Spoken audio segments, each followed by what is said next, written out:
Nah, bro, you don't see none of that shit you talking about, bro. I ain't bet you. You don't believe I ain't bet that you shit niggas. you talking about. I bet on DraftKings. I ain't bet you. Bitch said your whole mouth was on the floor. Wide open. And Shakur say something. Shut up. Don't know shit about it, bro. You don't know shit about Shakur, bro. Your bitch ass up, nigga. I know not know nothing about Shakur, bro. You sound like I know what I'm saying. you sound like your ass another Shakur hater, bro. Who is your favorite fighter? Who is your favorite fighter, bro? GTD, take over everybody. Let's go. That's why. That's why. That's why, bro. And I think Devin Haney You better. ain't even no real tank fan, bro. Devin Haney better than Annual Shakur. You ain't even no real tank fan, bro. Shut up, bro. Devin Haney better than Shakur. Yeah, we know what's up with you now. You ain't been watching this shit, bro. You ain't been watching this, bro. You just a casual fan, nigga. You a casual ass fan, nigga.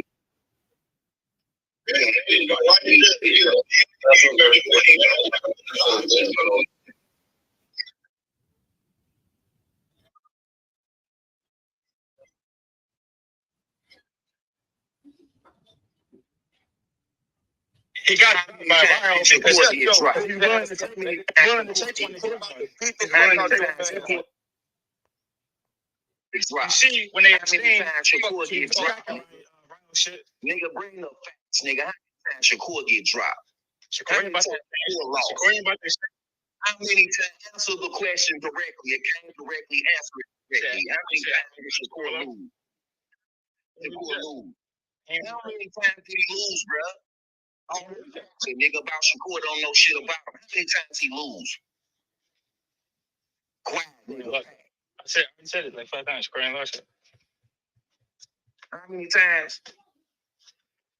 He has lost 0 times. All right, then. Shut that shit up. How many times Santos lost? How much power Santos got? How fast is his many foot? times he lost? That How much of a mean dog shit is he he? lost. How much of a That dog is he? don't mean shit he lost. What do the say? How fast is he? Dumb are you?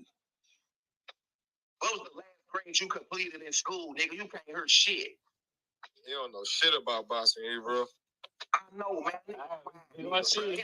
We gonna see. Talking. Friday morning, Friday morning, you gonna be sitting somewhere crying on your Man, motherfucking put your t-shirt, money where your bitch. mouth That's at, all you bro. gonna be You doing. tryna bet, You bro. soft as hell, bro. You don't know shit about boxing, nigga. we gonna see.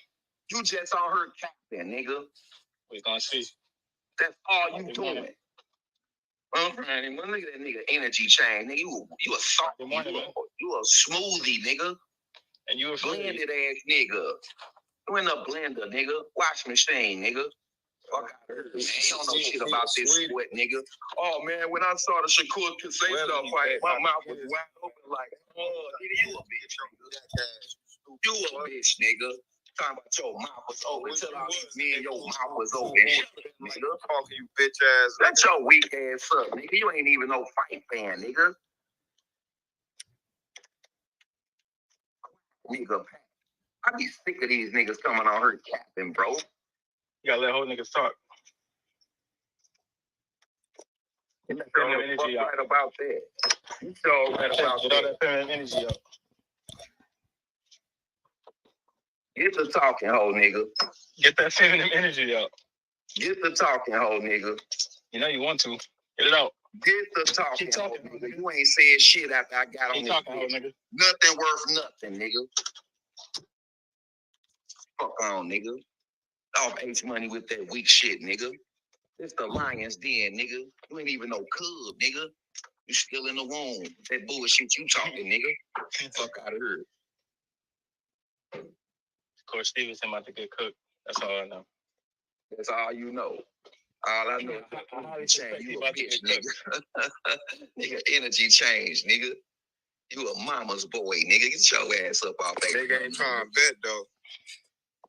Talking about Shakur about to get I'm 1,000% sure you don't believe none of that shit you saying, nigga. I swear to God I was about to say that shit, bro. He don't believe that shit. You don't believe none of that shit he talking, bro. Straight up. And you ain't got no money on it the way you talking, nigga. Shakur believe it.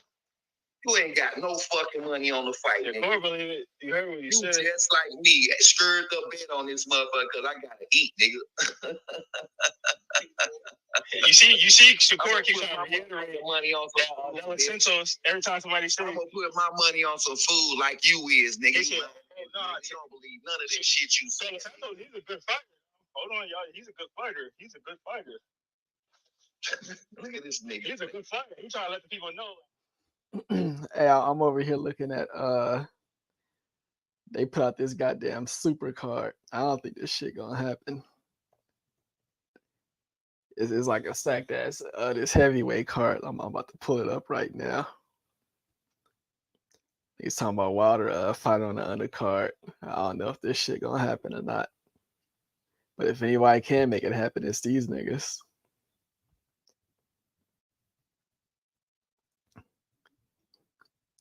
The fucking Anthony, yeah. They say AJ, he didn't I guess he came to like some type of agreement with what's his name? Derek, just like, you know, basically trained in by somebody else just for this fight. I don't know how this shit gonna work out though.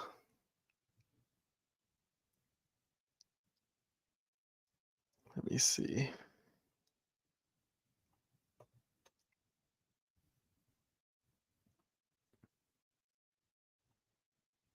Yeah, this card right here, boy.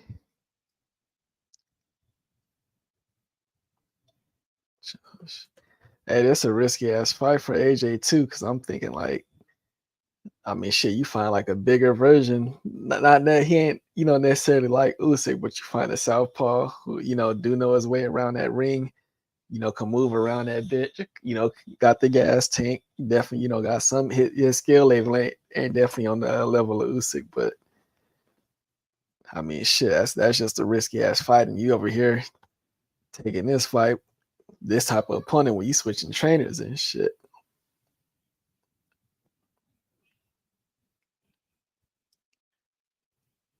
Damn, I cannot find no card. Oh, I know where to go. So they got, yeah, it's like a whole line of Philip Hergovich is on the card, and all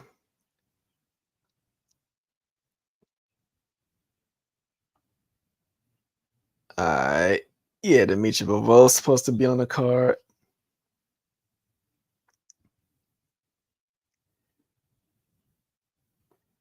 Yeah, they're trying to get him linked up with okay, yeah, here it go right here. I just gotta read this shit.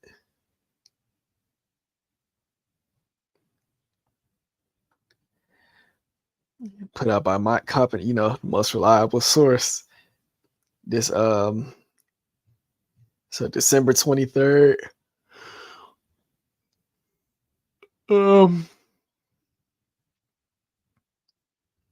I know Joseph Parker. Yeah, okay, yeah. Well, Joseph Parker was supposed to be Rich Wilder. Damn, I cannot. They don't even have it listed on here. Come on, baby.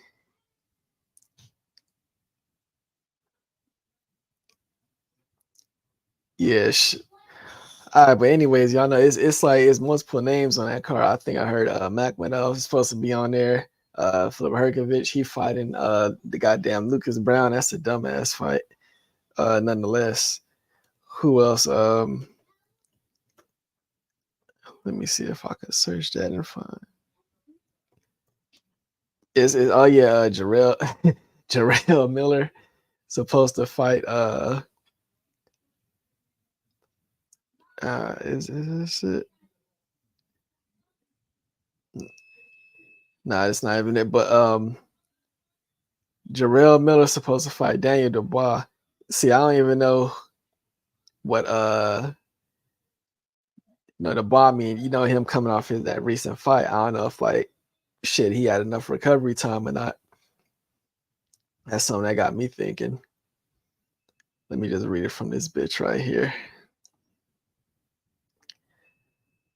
All right, so Dimitri Bivol versus Lyndon Archer. Some people might remember that's Lyndon Archer. He had 2 fights with what's his name? The bull from London. Yeah, London. Can't even think of cuz name right now, but yeah, so him.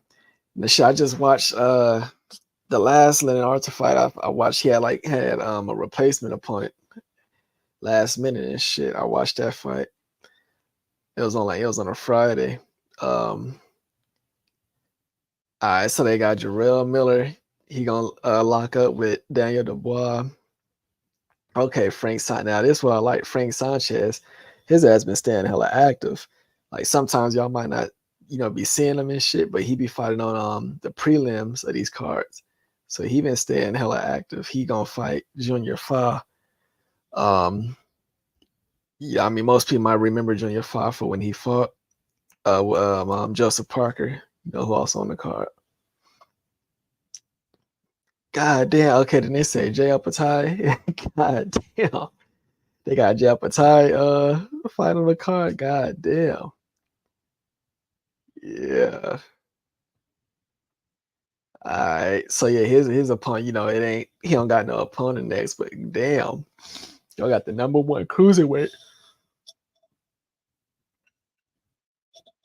Shit, number 1 cruiserweight, arguably the number 1 light heavyweight. Y'all damn. Y'all didn't I give it to them, even if they fight against unknowns. Like this some stars that power. They didn't pack this motherfucker. I don't see no. I don't know. I mean, you could possibly get like just a good ass heavyweight fight. It depends, but they got the names on this bitch. This remind me like that battle rap, that URL shit, where them motherfuckers just stacked in, like the cards. They just put all the big names on a card. One way or another, as long as you got the names on it, people gonna come out for it. Let me pull up I'll close this out. Yeah, that's a tough ass fight. I mean, I'm looking at it like maybe it was the money that allowed that ultimately like resulted in an AJ fighting Wallin, but if you put the money aside, that's not like a good ass fight. That's not no good matchmaking if you trying to line up a fight between him and Wilder, like a big ass fight. You throwing your fighter into a dangerous ass fight, man. And he ain't gonna, I mean, he still, is like learning under his recent trainer. Then you got him, moving to another trainer again.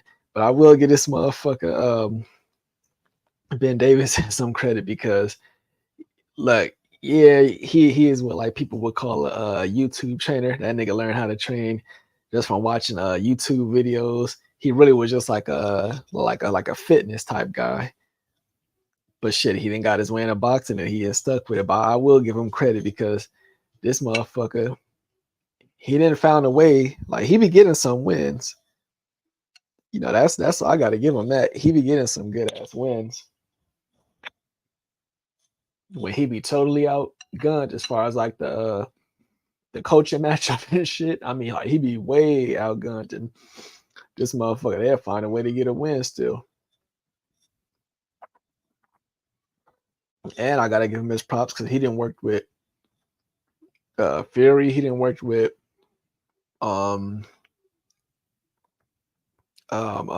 Josh Taylor. So he didn't been around like some top talent. He didn't been in a Devin Haney camp before. It's probably some other shit I'm forgetting. So I gotta give him his credit. He been making his rounds.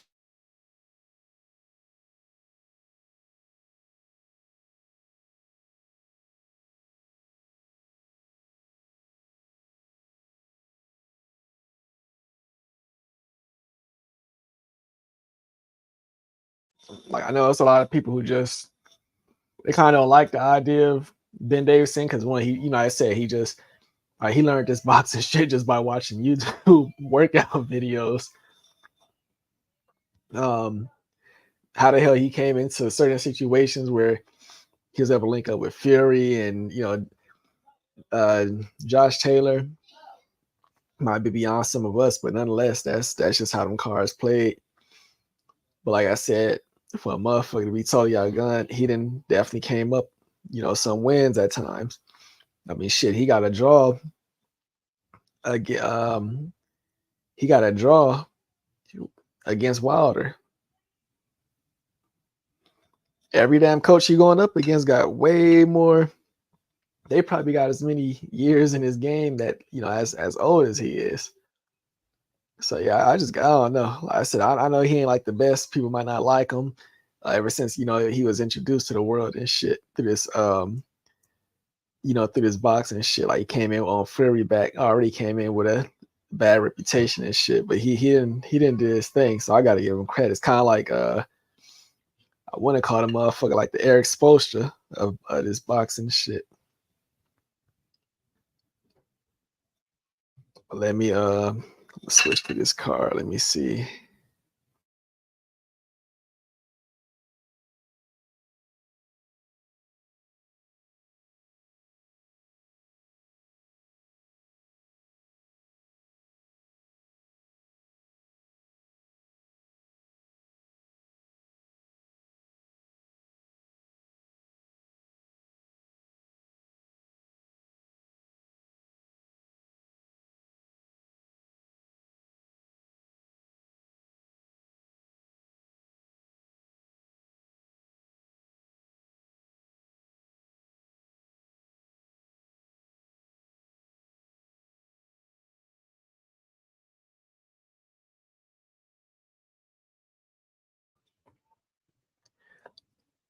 All right, they're saying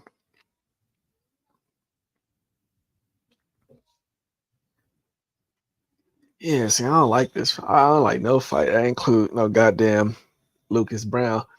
Phil Hergovich versus Lucas Brown. Lucas Brown is just the most sorriest champion I'd have never fucking came across.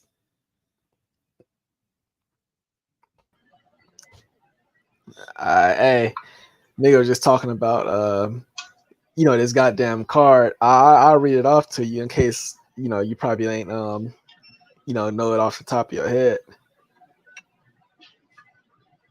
Sure. So I'm gonna just all right, so we're gonna we'll just start at the top. So AJ gonna be headlining that motherfucker against Ottawa Lynn. How you feel about that one? Well, I mean, the problem is that we don't we don't know what version of Ottawa Lynn we're getting because it's not like he's fought any notable fighters that we can recognize of the last few years besides the last time when he beat Dominic Brazil. Other than that, he's been fighting in low budget shows and uh, not very visible to anybody. So we don't know as far as what Ottawa Lane we're going to see. That's the biggest problem. Not to say that he's not deserving of this opportunity, uh, but we just don't know because it's been a few years since we've seen him on the big stage, and we can really get a assessment if this is a real threat for AJ at this stage. Yeah, that would be the only problem. I'm still leaning for him to come at his peak because I'm just basing it off of the opportunity. What I can say is when he didn't been given opportunities, he didn't definitely came with it because nobody expected that Tyson fight to be nowhere near as competitive. But he was able to come with it, and he wasn't afraid to fight. Fire with fire, stand in the pocket, close range and shit with him. So I definitely give him that. And then also like another one, even though he was definitely on his the back nine, like when he got the Dominic Brazil fight, um, he made sure he clearly won that motherfucker. Yeah, it was stuff he was doing that I didn't like, But one thing he did do was make sure he clearly won that fight. So I'm just banking on the opportunity for him being so big. One, that the opponent that he get in. Two, these motherfuckers is throwing out some good ass money out there. So shit, he looking at it, man. I come out there, have a good showing. Shit, they might call me back. So that I'm banking on him coming with it. All the motherfuckers, they better be keeping that in mind. These boys, they the ones that's throwing out money right now. These are people y'all want to impress. So none of that. Who was it that did some dumb shit? The post fight. David Adelaide. He did some dumb shit. Post fight. They probably never inviting his ass back out there. They all about mannerism. Well, I mean, if that's the case, then technically AJ wouldn't be getting invited back out there. So it just really depends on who who the person is, what kind of name they got, what kind of draw they have, and whether or not they can generate the type of money that can warrant, some dysfunctional behavior after the fight. Uh, but in his case, he don't have much room for error in terms of that. But AJ, he probably has more wiggle room being that he's AJ.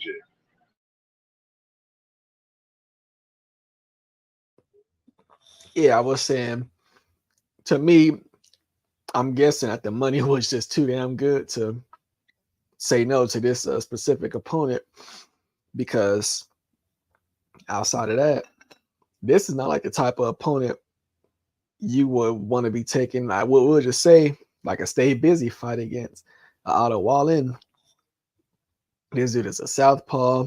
He definitely got, he got a gas tank. He got, decent skill set. And then y'all seen, what happened when he locked up with Usyk. I mean, this dude, he bigger and stronger than Usyk. I don't think this is good. This terrible matchmaking by Eddie Hearn once again. But like I said, the money was probably too good, and that's something that I guess could override all of that. I mean, yeah, how old is Otto Wallin? I think he's mid-30s. Yeah, so and he's about how many years removed from the Fury fight? What was that, like 4 or 5? Yeah, so I mean, yeah, he's older. His level of competition hasn't been that good over the last couple of years going on now. Um, like I said, we don't know what kind of Ottawa we're getting. Obviously, the motivation is there. Those are some very key points that you touched on. Um, but there's still a lot of question marks in terms of Ottawa and what type of Ottawa are we going to get. Now, we got to give him the benefit of the doubt because when he has performed on a big stage, he has showed up.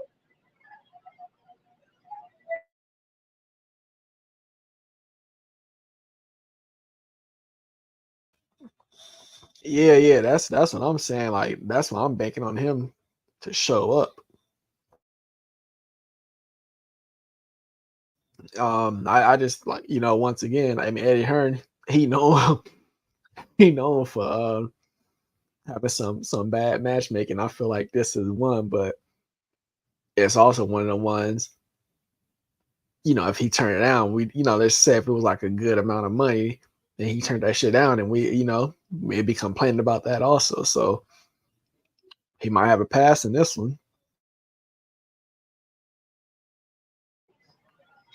Well, definitely, it's a dangerous enough fight where Joshua has to definitely take it serious, and he can't afford a hiccup in this fight.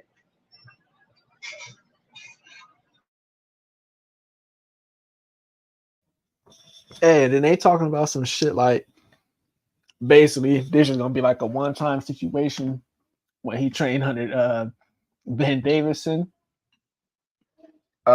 Basically, Derrick James, they like came to an agreement. How you feel about that one? Yeah, I don't know much about it. It doesn't sound. I don't like the sound of it. Um, I don't know what's in their mind. It sounds like a Eddie move. It really does. It really does to me. This reeks of Eddie Hearn. Um, because based on the things that Joshua was saying about Derek James, this makes absolutely no sense for him to turn around and then go this route. So it sounds like he's being pressured into this move. I don't know how much 100% he's actually behind this move, or we'll just have to see what comes out later on in regards to this, or how he really feels about this. Because this is going to be a question that comes up. Obviously, he's going to have to answer. And I don't understand the move at this point. I mean, why would you put an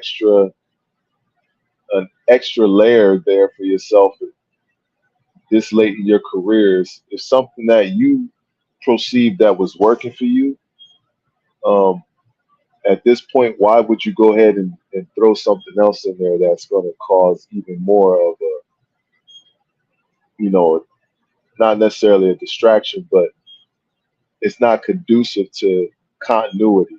And that's what he needs right now. He needs continuity in everything that he's doing later on in his career. Yeah, before you came on, I was just giving Ben Davidson his props. I said for a motherfucker who like he learned everything that he know about boxing based off YouTube, because this is a motherfucker. He was like he was just like a CrossFit type coach and shit, just into fitness. This nigga didn't, watch YouTube, then learn how to box. This nigga then ended up with Tyson Fury, Josh Taylor. Now we got AJ. It's definitely some other fighters that I'm missing. Excuse me. But this nigga, he didn't. I gotta give him a whole bunch of credit. This nigga that ended up with some good ass fighters. So you got to give him credit. That wasn't just all by no luck. So where was Joshua's last fight when he fought Franklin? I mean, not Franklin, but Ottawa, not Ottawa Lean, but Um, the damn, who did gentleman, he fight? the gentleman who got put to sleep by Oh, Wilder, yeah. What's his name? Hellenius. That was at. Hellenius. Yes, I forgot which arena was that at the O2. I could be wrong. It was definitely somewhere out there. that's Um, that's that's another question. Like, could it be a case where the traveling over there is not conducive to something that Derek James could be a factor. I mean, there's just so many things that we just don't know why he made this move. That's something he's gonna have to clarify, because that's a question. Like, why would you do this at this particular moment in time? and that's something that's just gonna always come up if you ask me. Um, basically, AJ, he want them training camps to be held over there. Truth be told, yeah, he's went to Texas before, but truth be told, he want them training camps to be held over there. Derek, niggas gotta understand, even if AJ is your best paying fighter, you got a whole stable. Once again, people gotta understand, it's not just Earl and Jamel, Ryan, and Frank. All these trainers, they got other fighters that we don't be knowing nothing about. Yeah, he like Derek. He got other fighters also. It ain't just a few, like a handful of trainers that keep that damn gym open. He got other obligations as well, so it'd be tough to, make such a commitment. And so I think this is one of them situations. But I'm looking at the opponent and like this ain't to me. This ain't one of them opponents where it's like, okay, we ain't gonna pull out all the fucking weapons and shit. We ain't gonna have them ready because we don't think we're gonna need them. I think that's a bad mindset, especially with somebody like AJ who, we didn't see. Like it's more than one way to beat them.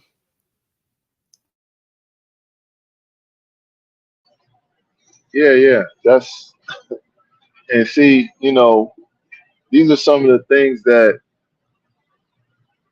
fighters really need to think about when they're trying to, progress later on in their career. I mean, and these trainers, you know, they have to understand, like, when you have high profile guys, you're gonna have to invest more time into that fighter, and you're not gonna be able to have the time to really put time into the other fighters like you would want. So um, a guy like AJ, you can't just do the normal things that you would normally do. There's always going to be extra circumstances that you're going to have to be able to be with in order for you to be the trainer that he needs you to be. Now, I don't know if those are the circumstances that came up where he wasn't able to fulfill certain things that or certain obligations that AJ might have needed.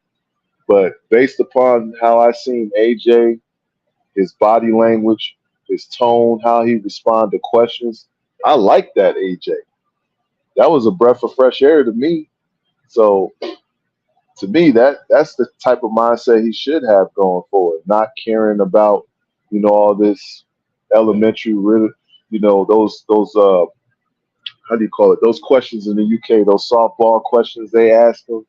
He was just brushing them off like I don't care about that. Like, I just want to fight. Like, that's what I want to hear. Like fighting is his main focus and not everything else, or what this person thinks of him, or how the fans perceive him. And just he wants to fight and he wants to win. That type of AJ, I like that AJ.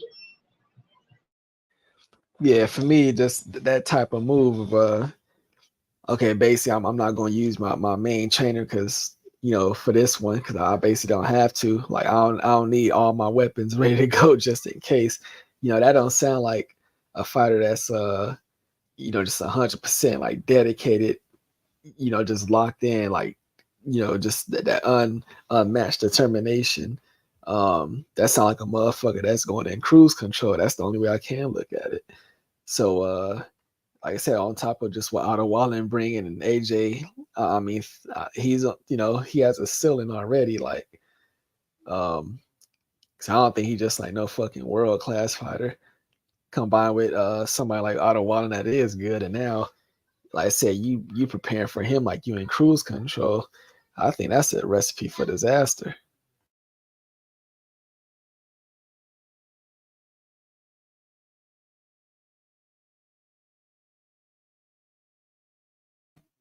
Yeah, I wouldn't be. I mean, I would want to see what them lines gonna look like when they come out. Yeah, that's gonna be hard to determine. Um, like I said, with the lack of visibility of Otto Wallin, I don't know where. I know he's gonna be a big underdog, but I just don't know how much. I know he's a live underdog though. If he comes in the way we expect him to. Yeah, I wish Trey was up in here because I try to get his guess. Like, what do you think them odds gonna be? Or even put the odds aside. You think that's like one of them? That's one of them ones to put some money on for sure. Oh yeah, I definitely. Otto Wallin would have to literally stop AJ. I don't see him winning the decision. Yeah, and then that's another thing too. We're gonna get to that in a second, but Wilder on the undercard. So it's also being basically built up like it's a tune up. like I guess a tune up to set something up. So it's just AJ, his whole mindset going into the thing. Like I said, it's not going to be as serious as what Otto Wallen mindset would be.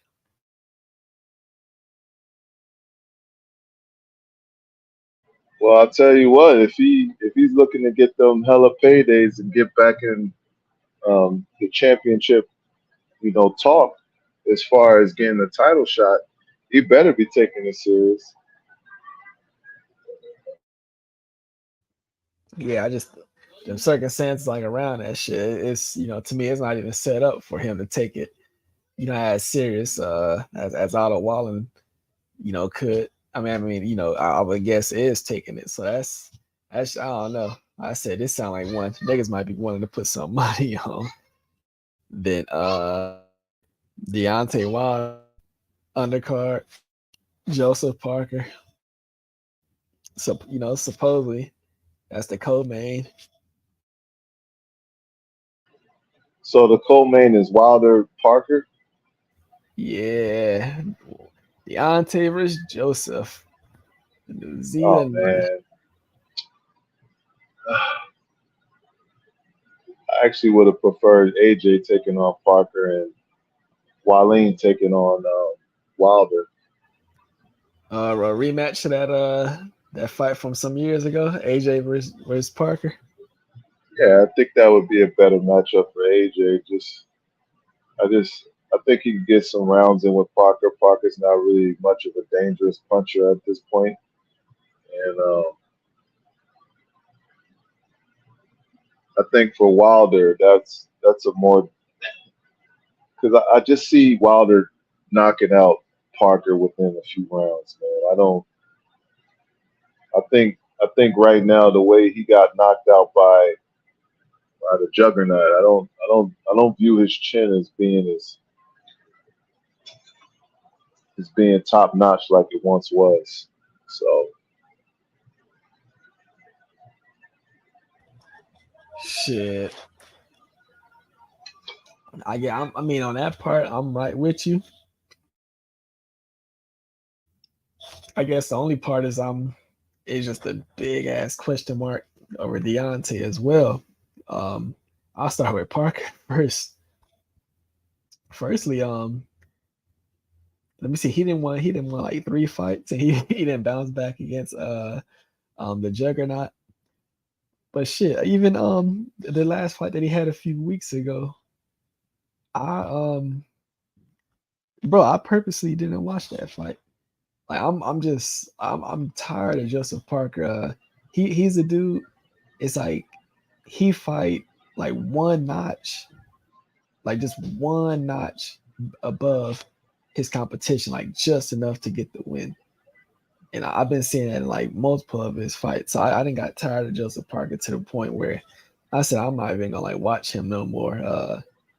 He like a motherfucker that's just like still there. He ain't even like really trying to win a title. He just somebody that's just hanging on, being like a gatekeeper.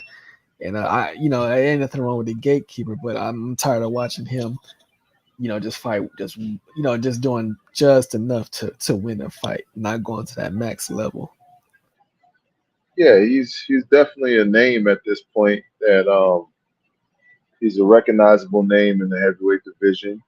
He's a solid guy to put in the ring and match him up against uh, level competition. Um, but as far as him having a breakthrough moment at this point in his career, we know that's not going to happen. He's basically a sacrificial lamb in terms of him fighting, a guy like Wilder. We all know what that's going. He's set up to be Wild to make Wilder look impressive. That's basically what he's there for. Because I don't see him as a viable person to beat Wilder at this point. Yeah, now I will say it's set up. I mean that fight is a lot uh more reasonable than a fucking Otto Wallen for AJ, if you ask me. But I now I got less confidence in Joseph, looking at it like this is a huge opportunity. Let me give it my all, because I mean he didn't just show me multiple times. He'll flop when it comes to those moments. Um, but this is a dude. He could definitely know his way around that wing. Could definitely move and all that. Um, his only problem, he don't got, he ain't punching hard. Uh, he not even like real like physical. He's not gonna fight you inside. And I'm scared he's mindset wise, he probably then just got too accustomed to like being like just the name being around. I don't know if he got that mindset of like a champion anymore.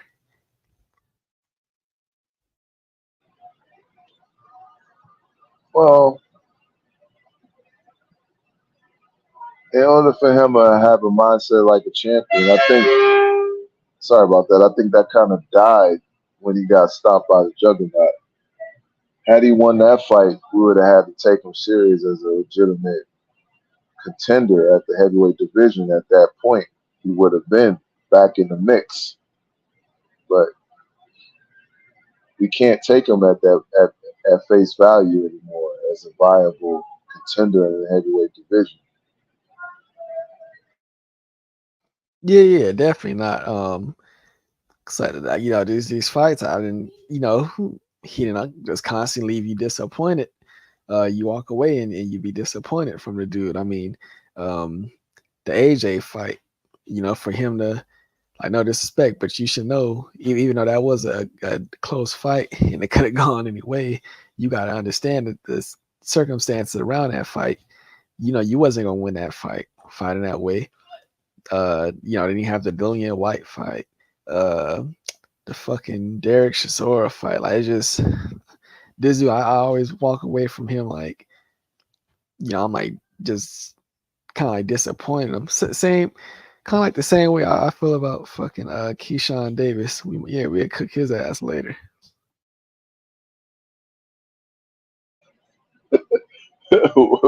What you got on Keyshawn? He just another dude like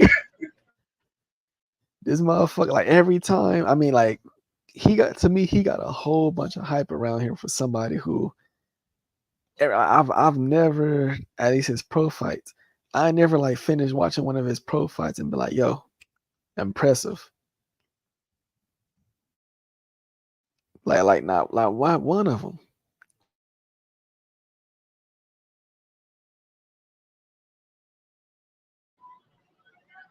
Do you think too often he's playing with his food?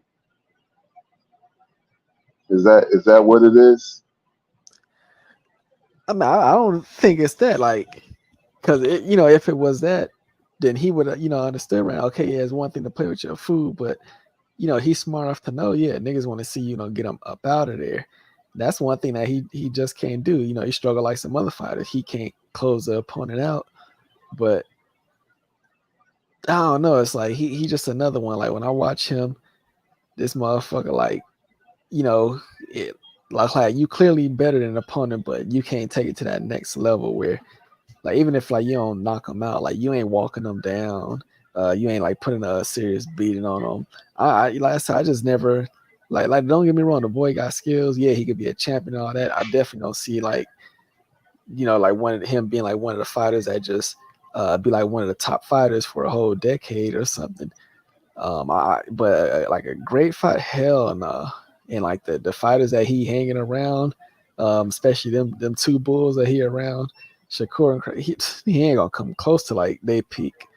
Him. Like I said, he just I don't know. He ain't it. So he ain't got that it factor for you. Fuck, not like me. It's just like nothing really special about it. I just see like a certain ceiling for him, basically.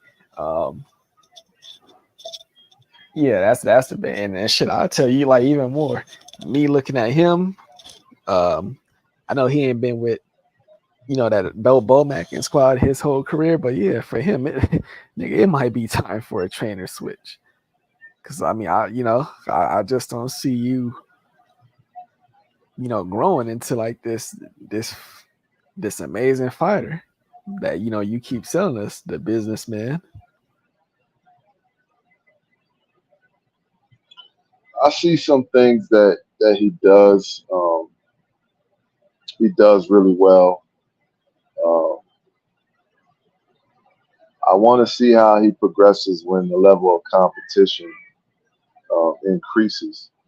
Like a Muay Thai, we see how the level of competition is starting to improve, and we see him raising his game.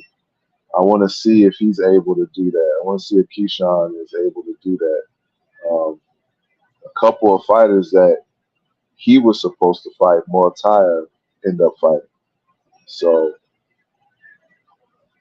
we probably could have saw some of those fighters bring that out of Keyshawn, but we didn't get to see it because he didn't fight that level of competition to bring it out of him.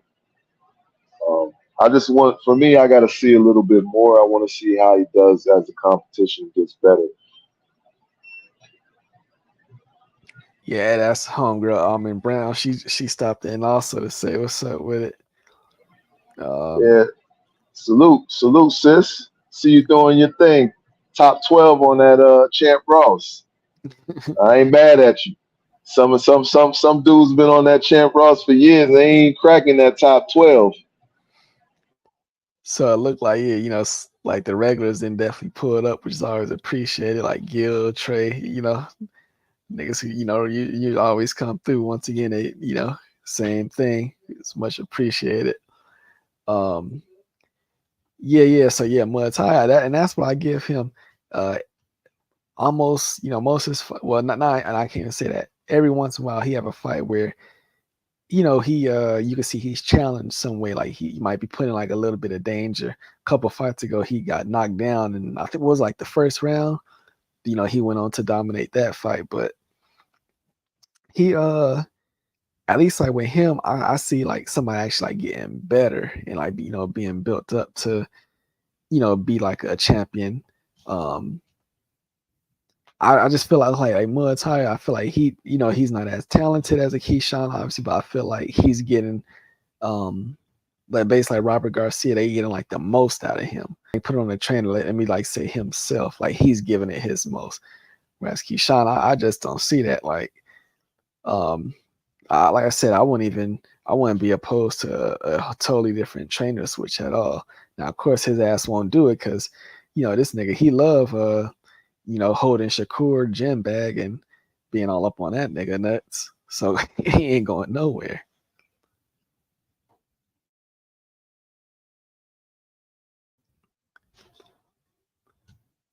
But shit, like I said, yeah, he could definitely use a trainer switch or, something got to change, just regarding them camps, or maybe the camps is going a certain way, but then the fights ain't playing out properly. I don't know what it is. Well, it's like I said, some of the fights that Mortaia has gotten, those were fights that Keyshawn was scheduled to get before, due to injury or him not being able to fulfill that particular date. Mortaia stepped in and was able to capitalize, and now he's in position where he's probably 1 or 2 fights away from the title opportunity. Yeah, hell yeah. Rightfully so. Now, matter of fact, yeah, we could just go ahead and touch on that because this last one, he basically said he want to fight Devin Haney, but it's like, my nigga, okay, Shakur about to fight for one of these vacant titles. I'm guessing maybe Muay his thing is maybe he said Devin because he understands if the other titles become vacant, maybe he could be in position to fight with one. I don't know what it is, but that's one thing I do know. He didn't say he wants to fight Shakur, and I could show you. I would just have to show you this one interview, but this one time he disappointed me because um he was being interviewed by Broadway Joel, and he was asked because basically, like, Keyshawn, he had like said, like, just made like some sleep like he had beat Raymond, and then so Broadway Joel asked him about like would he be open to facing Keyshawn, and he basically, like, he didn't have no response, like Keyshawn kind of like dissing his his skills, and he was like he not really looking at Keyshawn either. It just seemed like he was like shying away from that type of style, or him specifically. I didn't like that, but I think right now we can all agree it seems like his progress towards a championship is, we would say it's better than Keyshawn's path right now.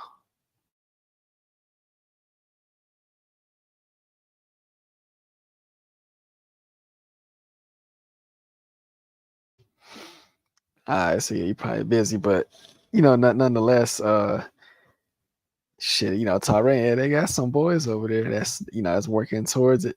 Title's about to become vacant and shit, so it is what it is, and we do know Bob.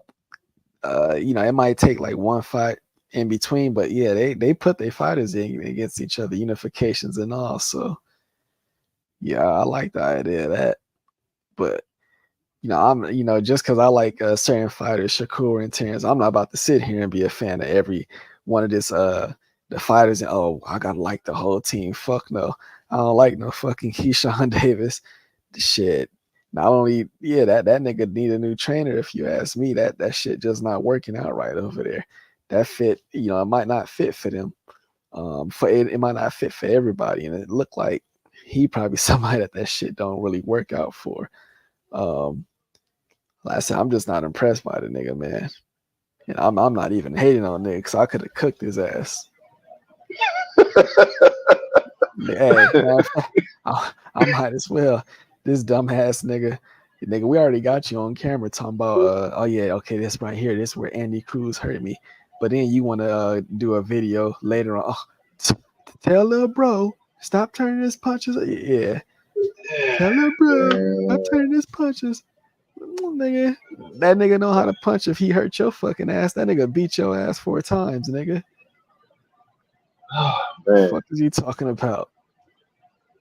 Tell him to turn his punches over. Like, I just don't understand. Like, if a nigga crack you with a good shot, what's wrong with you just saying he cracked you with a good shot? Like, why you talking stupid about how he punched? Obviously, he punched hard enough to hurt you.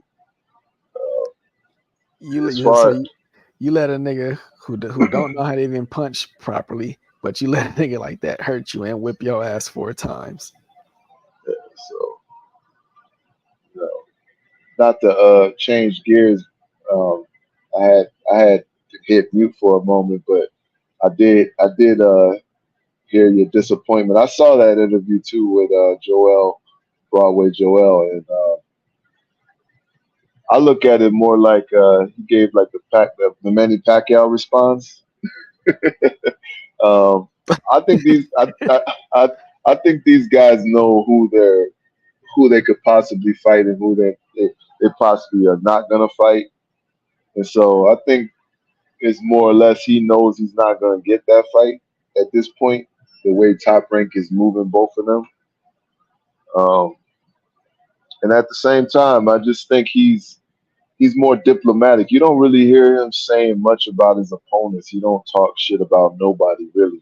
He's just a mild mannered guy, and he's actually studying to be a lawyer, low key. So he's got a plan outside of boxing. So he keeps it real respectful as far as when he addresses his opponent. Even in his call outs, they don't even seem like it's you don't really get excited when he calls somebody out because it's not I don't think it's natural for him to do that. You know what I'm saying? Like certain fighters just they have that innate aggression. I don't think that's in him to just be outwardly aggressive with what he says. I just think he has more of a calm type of personality, which is fine. As long as he continues to go in the ring and does what he's been doing, I have no issue with him. Yeah. I understand like the type of personality he got and everything, and yeah, I knew that also. Cause I know like the area like where he living at and shit. I know like the college he going to, so yeah, I know about all that stuff as well. But yeah, he just one of them people like he just got that mellow ass personality, but that don't mean nothing because when he get in that ring, he a fighter and that's what mattered the most. He don't got no fucking bark. But we see all that bark don't matter because look at Jamil. But yeah, I feel like this Top Rank, they got that whole like 135 division on lock and shit. They probably got the most talent regarding 140 as well.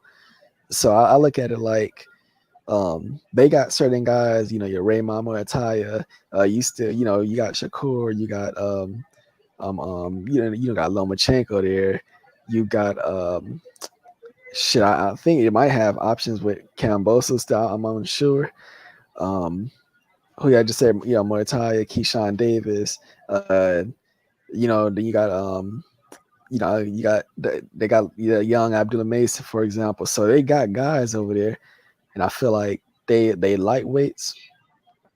They're not going to like put them in with each other until like his titles on the line, because these guys, some of them they ain't ever even been champions yet. So yeah, they're not gonna put them in prematurely. Um, but yeah, like when they get titles, yeah, they make them unifications for sure.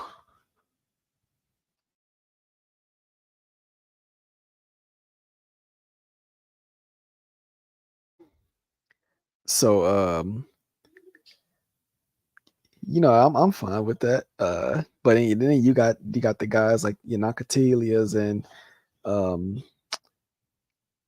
uh damn, it's other guys. I don't know. They're just not coming off the top of my head. Nakatanis, and you got them type of guys where they like your Jose Pedrazas, and damn, these are just like good ass tough tests for your guys. And yeah, you're gonna see them type of fighters recycled. So that's good because they're gonna be able to get work as well.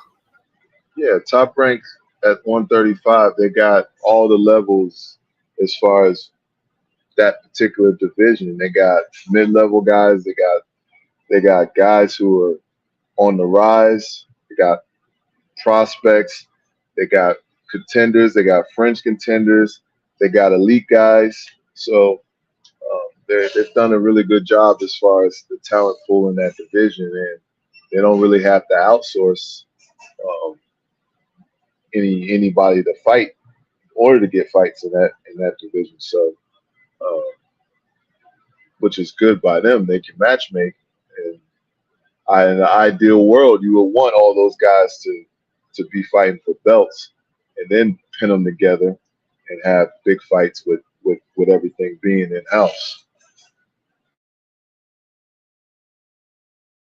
Yeah, and that's what I said. Like that's what it is going to happen. Because Top Rank, they've proven to us, if they got both the fighters, they will put them in. Cause they made Vazik versus Batarayev, and that's definitely not no big money fight or nothing. But nigga, they eventually made it. I'm trying to think what other damn, like what other unifications they didn't make. But yeah, they make them unifications. Shit, they made Valdez versus Shakur. So yeah, they'll make them. Don't get me wrong. Um, but yeah, that like that division, they got that shit on lock, and to me, that's just gonna make it easier for them to get more and more talent. Um, it would that would be a good time for that damn Joseph Jojo Diaz to be over there getting in on that, but that motherfucker just you don't know if he gonna come in at a goddamn junior middleweight. Bro, you can't trust them at this point. Like I don't know what happened. His motivation, his desire, like his professionalism. I don't know. I don't know what happened. Hell yeah, you just don't know with that nigga, man. So, um, yeah, like I said, they doing their thing though. They gonna be able to get more. You got guys like Joseph Adorno. I think he'd be like a good one. He get over there and he give like some good ass work too. So he's another one. Um, I mean, shit, like I said, props to all them fighters because we seen Frank Martin, he ain't want to go get his ass up in that Isak Cruz, he turned down a fight. Yeah. Then I guess it's easy to look like a killer when you only want to stay in your little confined cage. Props to Edwin, because that motherfucker, he gonna go get it. Edwin a smart one. That nigga gonna have a better Christmas than all of them boys. Yeah, I like Edwin's, bravado. I like his mindset, and I like the fact that he's just comfortable. He's comfortable in his position, and he's definitely trying to make the most out of this opportunity as far as how he's approaching it in the media. For someone who can't really speak English, he has a big personality, which is good. Now he can punch. That's another good. That's another good quality to have. And the fact that he wanted this fight and he has the opportunity to shock the world. So for everybody out there who's counting him out, you might want to think again. This guy's for real. And I say this because when Shakur Stevenson does win, he deserves his credit, and people don't just throw Edwin aside like he's just some guy who just come in here to lay down. No, Hey, well, yeah, that's a good time to segment to that shit because I see I like Edwin, his approach to this fight. One, career high payday, big ass opportunity as well because this is people like in the know of this boxing shit that as really fuck we all and understand that's one of the most difficult fighters to beat in all of boxing right now. Like like one of the most difficult fighters to beat, and that's a whole bunch of respect that come with a win. Even if you don't get a win, you still might be able to go out there and have a good showing for yourself, which nobody else has really been able to do with Shakur. That in itself could still be a good look for you. But so far it's a good look for him. He accepted the fight, no problem. He ain't looking scared. He ain't just being all appreciative. He looking at it like, Shakur don't know what the fuck he got himself into. He hella confident, comfortable and stuff. So yeah, I like all that shit. But I just listen to some of these Rick Lacer interviews and shit. He said, on top you gotta think about motherfucker, got offered career high paydays, especially around holiday season. And shit, he didn't pass and a title shot. We didn't even mention that. It's a title shot. He didn't pass up on them things. Smart. yeah, that's another thing. He's getting the opportunity as a career payday, and he's getting a title shot. Those are very, very motivating factors for a guy who's basically his life can instantly change after this fight.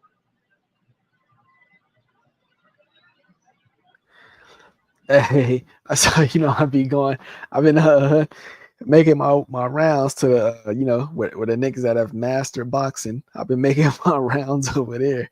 And yo, this nigga De Los Santos, his Dominican fan base, them niggas has been pouring out, my nigga. Yo, they been coming. They hopping on panels.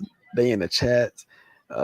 They saying, "Oh yeah, watch when it's gonna be funny when Edwin knock out Shakur." I'm like, "Oh yeah, I love this shit." The Dominicans is with it.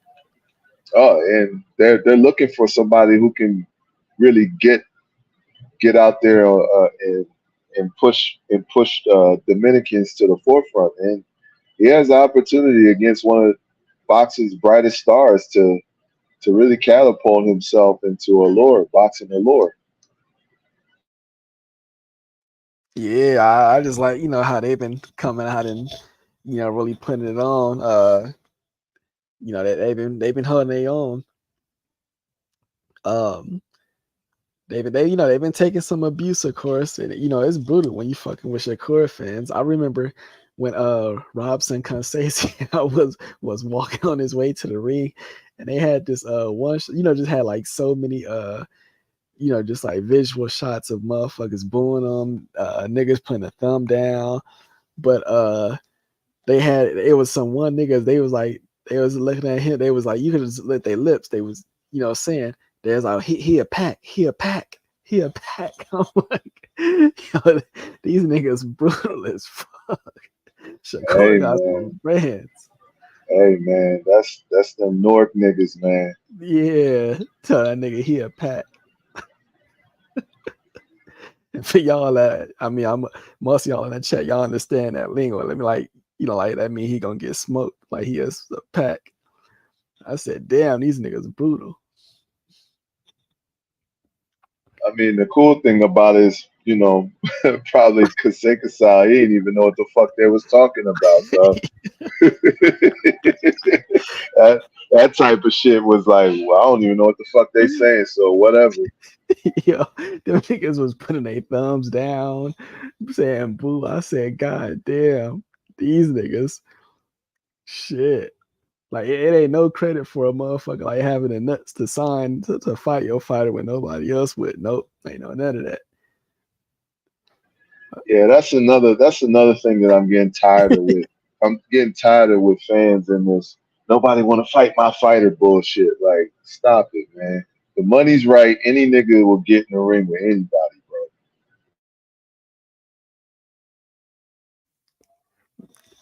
Yeah.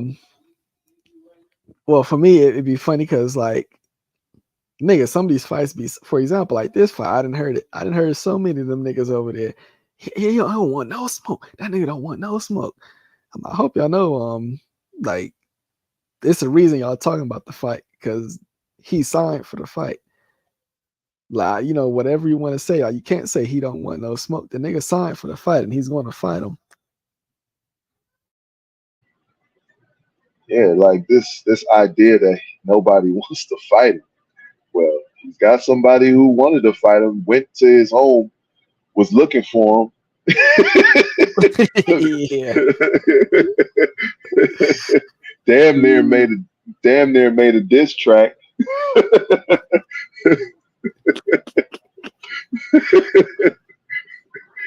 Yo. Very entertaining, man. Like, Hey, okay, like the guy who recorded that video of him, being in Shakur hood, yeah, that guy, he hopped on that he hopped on a panel the other day, and yeah, it was, it got kind of funny because he was being like it's like real calm and like professional, and yeah, it was on that nigga head so damn much. Man, I'll just let you hear it one day, but yeah, they was on that nigga head. Then he admitted, he said it was just like it was just like for promo. He like, we understand we got to promo a fight. Oh, so y'all niggas was capping. Oh, okay, so it was y'all cap. They get up. Oh, hey nigga, you put up to his hood, so y'all trying to make it about some street shit. But we got niggas in New Jersey. We want all the smoke. We'll pull up on y'all. none of them niggas is from Jersey. What the fuck you know about how Jersey niggas is gonna pull up on somebody? Like this be the ridiculous stuff that you hear online, man. Like people just need to stay in their lane. Like you don't know how shit flow over there. You're not from there, so you can't tell that man how it was going to go. Y'all put up to the hood. Oh, yeah, y'all the ones who made it about some street shit when y'all came to the hood. I'm like, man, like you can never satisfy these motherfuckers. Like, nigga, that's some good ass promo for a fight. But like, yeah, and then you supposed to credit them for it.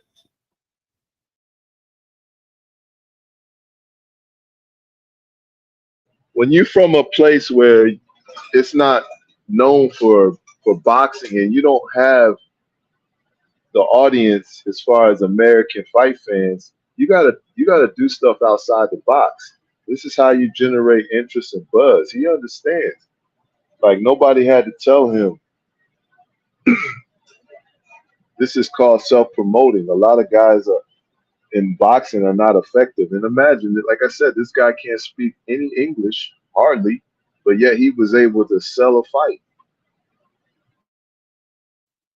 Yeah, right. And he had his team around him, and they put together, for example, that type of clip. Yeah, they got creative with it. You got to get them boys their props. Good promo.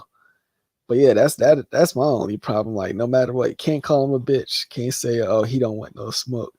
Like, the nigga signed for the fight, and you didn't even hear no negotiations about that fight. So that mean, nigga, the negotiations was real small. All everyone's seen. Okay, look, I definitely want a title. Hey, I'm getting a title shot, and the money is good. Bam, that's all we need to hear. Nigga, I don't give a fuck if I got to go to top ring, whatever. Nah, and So, as a result, for his bravery and his courage, while Edwin about to get a big payday and opportunity to fight for a title, Frank Martin can't say either of those things. And honestly, we don't even be talking about Frank Martin. Like, nobody talks about Frank Martin no more. His name is not buzzing in no algorithm. That nigga just, we don't know what he doing. We just know he don't got no type of fight lined up. And to me, he lied to us. He said he got something bigger, coming soon. Nigga, we ain't seen it. He's a liar.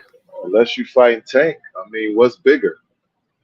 If if it's not for a title, what's bigger? You fighting Tank? Is that what you got lined up? Because that's to me, that's the only salvageable thing he could say is if you fight Tank Davis. Other than that, you can't turn out a title shot. You can't turn on the title shot. You can't turn on an opportunity to fight the best guy, one of the best guys in the division, the elite talent.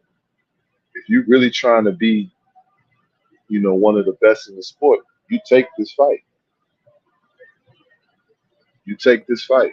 So um, to me, there's only one other fight he can get away with doing that. Is that if he says I'm fighting Tank Davis. Yeah, and we understand situations that's going on right now.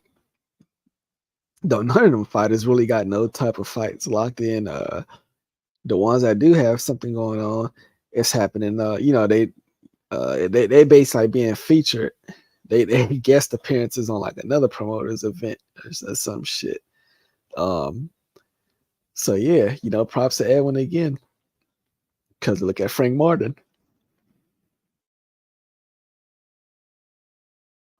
That nigga might be on the shelf for a minute too. Like we don't know when he'll fight again. This dumb nigga turned down the fight. I mean, you got to keep in mind this nigga like his max purse 75,000 versus Michelle Rivera, and this nigga turned down over a million or like 1.1 million and like 50 something thousand. This nigga turned that shit down. It ain't no shame in losing to a baby world beater and Shakur Stevenson. Yeah, that's why that's why Frank Martin, where he is, he gonna be there for a while, just idle, not in the algorithm. I mean, like right now, if you go on YouTube, like there's nobody made a video today talking about no fucking Frank Martin. Guarantee.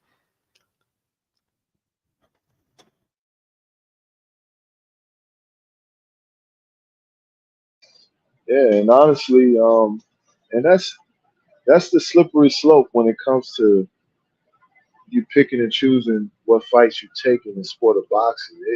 It could really kill your momentum, man. It could kill your momentum. It could kill, the things that you had going. Which all fighters, when they're not fighting, they need the fans to keep having some type of affiliation with them in some form of fashion to keep their name in the mix. And you turn out a fight like this, your name is not in the mix because who are you going to fight that's bigger than the Shakur Stevenson with the title on the line? Like, it don't get no bigger than that. And it's not like, you 25, 26, you 29, pushing 30. So if not now, when? Yep. Hey, doing all that while the nigga the fucking promotional outfit, we'll just call him promotional outfit for this stream. Your promotional outfit don't even got a fucking network, you know, and that's the time when you decide to turn down some shit.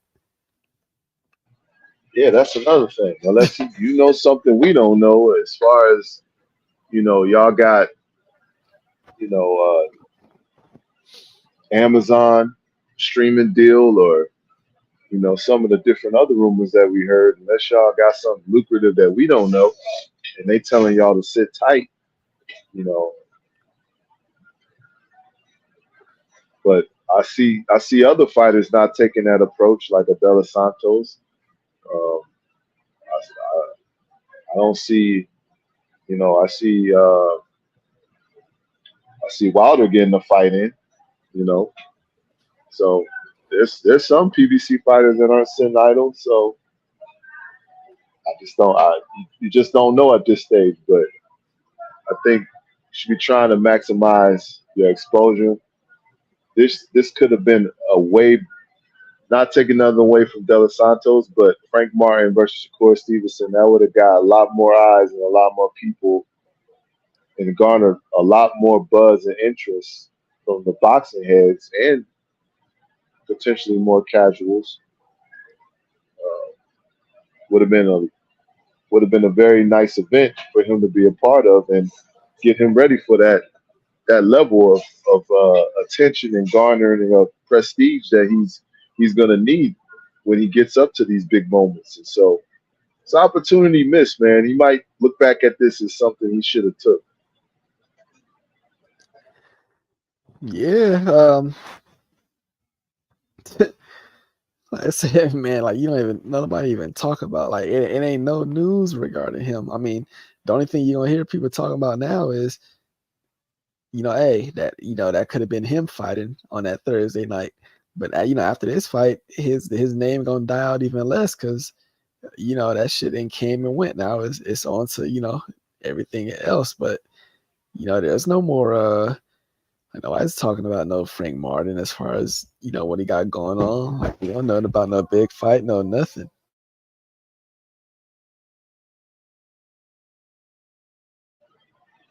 Yeah, it's just all the speculation is not positive uh, when it should be.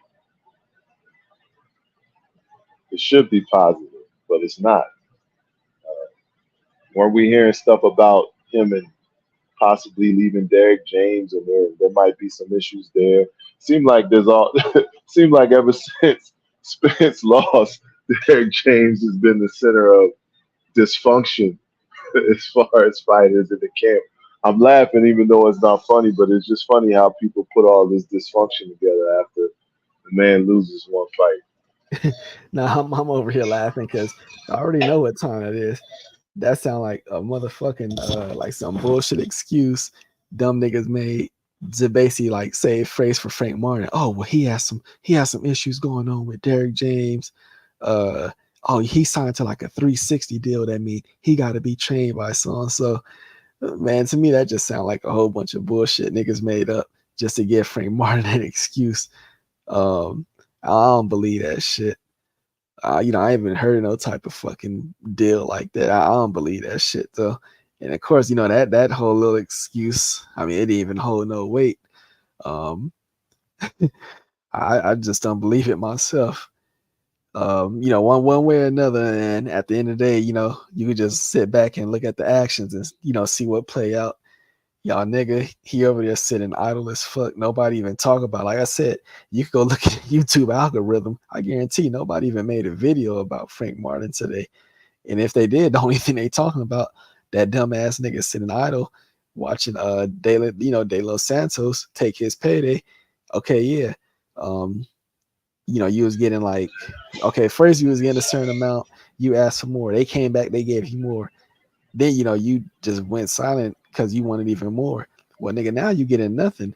De Los Santos, he might not be getting as much as you was gonna get. So, you'll be probably ignorant to say, oh, that nigga, he took the fight for pennies.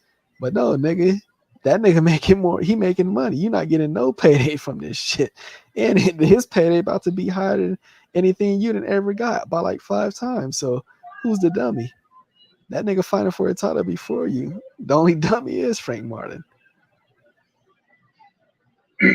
Yeah, I mean you can't. It's not. It's very hard to argue if you're super pro um, Frank Martin at this point. It's hard to. It's just it's some very heavy points that it's hard to defend. And I actually like Frank Martin, but I don't like how this all transpired. I feel like this is an opportunity that you just can't turn. You can't pass up.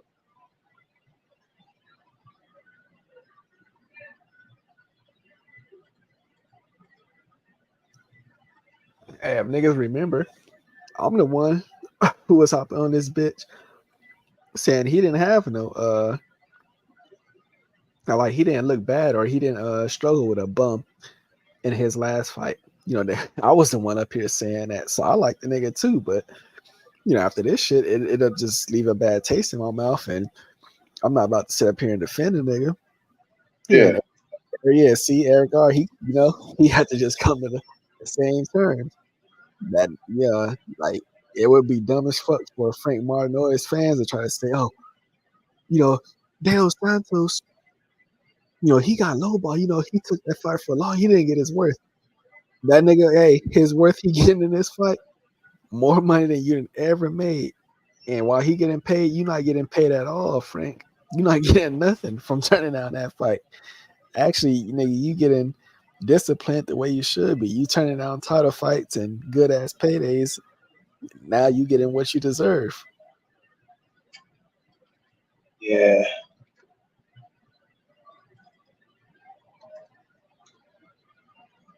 His loss is somebody else's game, De Los Santos' game, and my will he be kicking himself? De Los Santos ends up winning this fight. Yeah, I seen that this dumbass clip. And see that nigga, he not slick. He went to interview with these girls who don't know shit about boxing. He went to interview with them, so he didn't get asked no tough questions. But he was basically saying like, oh, he asked for like a little bit, I asked for a little more. All right, see what asking for a little bit more, nigga. Over price, basically over inflating your worth, and look what had happened to you now, nigga, or arguing over this amount of money. Now you not getting nothing. You not getting nothing now, nigga. Yeah, this wasn't just a regular old fight. I mean, there's something more at stake besides you losing your oath. There's a title on the line. That that should be precedent enough for you to take this fight. Now, if you didn't want to take the fight because there was nothing on the line besides you losing, that's a whole different story. If you asking for more money, but if a title's on the line, I feel like this point in your career, you got to take the opportunity to get a title shot. And who else to prove it against than the guy who was recognizably the next in line for people to say is going to be pound for pound the best fighter in the world. You will want that scalp if you really want to truly be top of the game. You will want that scalp on your resume.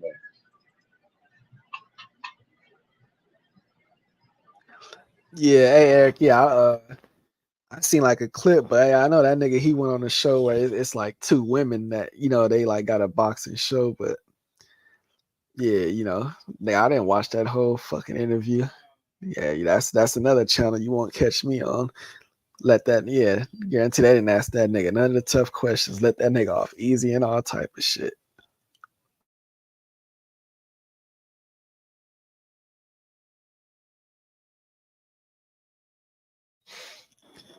But shit, yeah, anywho, like I said, fuck Frank, that's enough of that nigga. But um, yeah, them nigga, shit, them niggas, I don't know. Like I said, it's a whole roster over there. Them niggas just sitting idle. Something that Golden Boy went through when they first left HBO and they didn't have no network. What they was doing, they was just like sending their fighters over to ESPN. I feel like that's what they gonna end up doing. PBC may just go through. I mean, right now they sent a couple, so I feel like that's just going to continue to be the thing. They just going to just out of good faith of trying to give their fighters some opportunities that they can't provide. They just going to start sending their fighters as well. They won't like it, but it's kind of like it's what you got to do. Because it would have been dumb as hell to Stephen Foot to block that fight. And that man got paid way more than he didn't ever got paid, like multiple times over. So yeah, it would have been dumb as hell to like block that fight, knowing you couldn't get him no type of opportunity like that at all. So or if it was just Fulton who went against the grain and still went ahead with the fight. Hey, props to him then.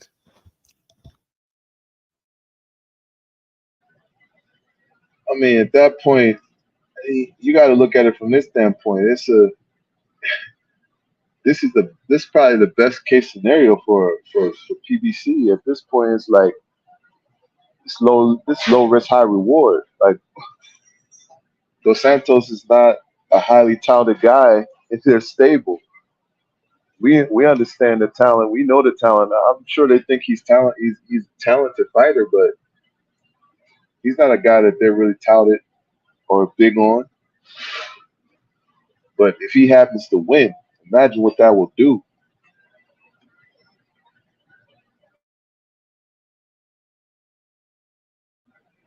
But then again, he's got another factor that has been pointed out by the great Rick Glazier. Every time these PBC fighters fight against these top ranked fighters, what happens, Hyphy? I think that nigga's like that record is like 4 and like 23 or something like that. I mean, I don't know, but like I just say like a rule of thumb, like nigga, if that factor comes into the play, nigga, just bet, just roll with that. Like, that's the best way to go. Dumb motherfuckers, they like to say, Canelo signed. No, nigga, Canelo didn't sign no fucking PPC deal. That nigga signed the 3-fight Showtime deal. That nigga didn't sign with no fucking PPC. Terrence, niggas did at one point niggas was trying to say he had to sign, blah, blah. No, that nigga never signed no PBC deal. So niggas you would try to say, oh, he is a PBC fighter. No, the fuck they not. Them niggas not no PBC fighters. Them niggas had network, deals with networks. Totally different thing.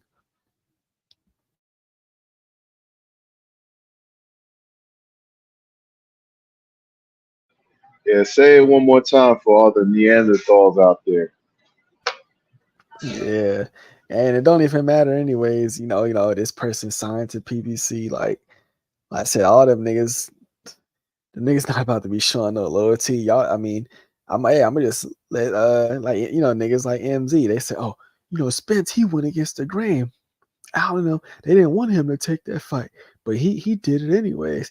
Well, them niggas about to be going against the grain a lot more because none of these fighters, them niggas want some paydays to come in. None of them ain't gonna consider being loyal, while not getting no type of paydays. So yeah, it's gonna be more niggas going against the grain. I mean, I was told that's what Fulton did.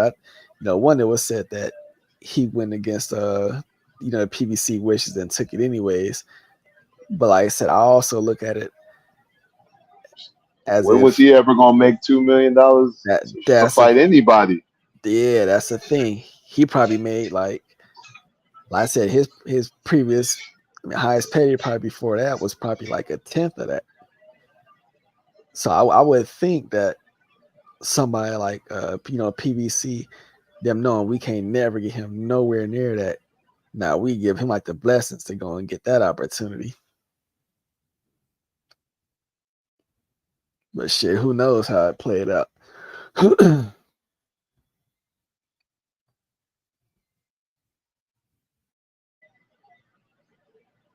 yeah, it's not gonna be something that's done because it's a noble thing. It's gonna have to be done out of necessity. Hell yeah. So we can't be so quick to give them props for doing it because it's a necessity. The environment is dictating for them that they have to do it. If all was right in the world, we know how PBC will operate. Oh yeah. Yeah. Yeah. Cause it's nigga, if you don't go this route, it ain't no guarantee win. I mean, you can't sit back and be waiting for these niggas to pull off some type of network deal. I mean, we didn't both heard the same info. They talking about it. They give it's an Amazon distribution deal only. So, they just gonna pay for like production and shit, and provide the network to stream it on, but they're not giving them niggas no guarantee money.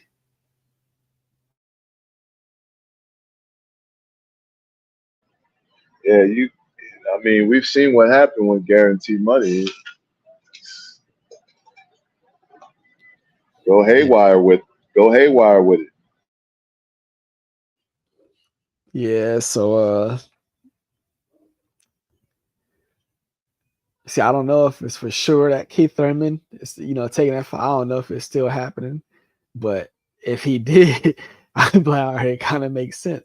That nigga hopped on a fucking risky fight that came his way because it was like, nigga, get this now. While the payday is this, because what if they decrease even more? And we don't know the next time we gonna fight. Period. So, hey, maybe that's what came across Keith's desk, and that nigga was, he was smart enough to do the right thing.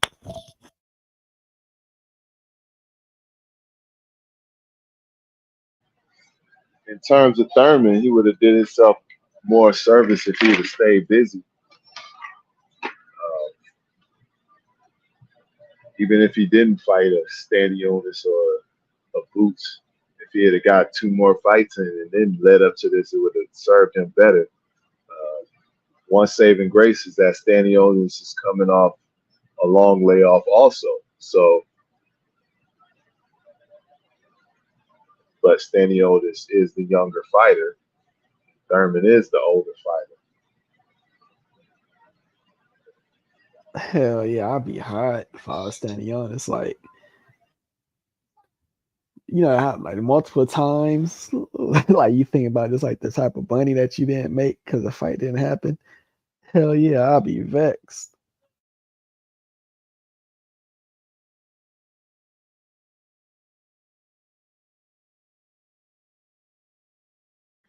Yeah, he was on the cusp a few times of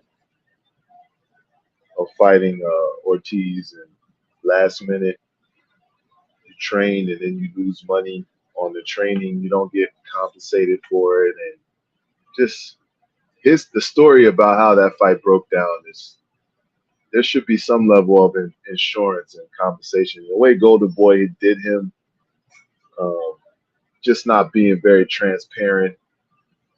That's There should be some kind of safety net in place for fighters when that type of stuff happens,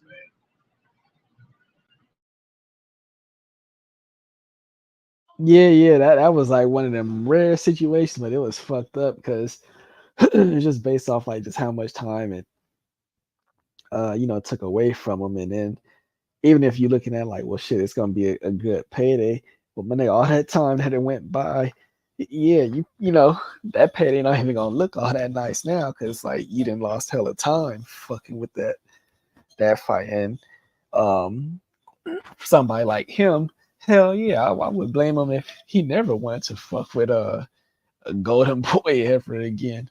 And definitely, not even ever consider Virgil Ortiz. I wouldn't be mad at him about that at all. I wouldn't call him no duck. Like, nigga, I understand. We could see you went through some bullshit.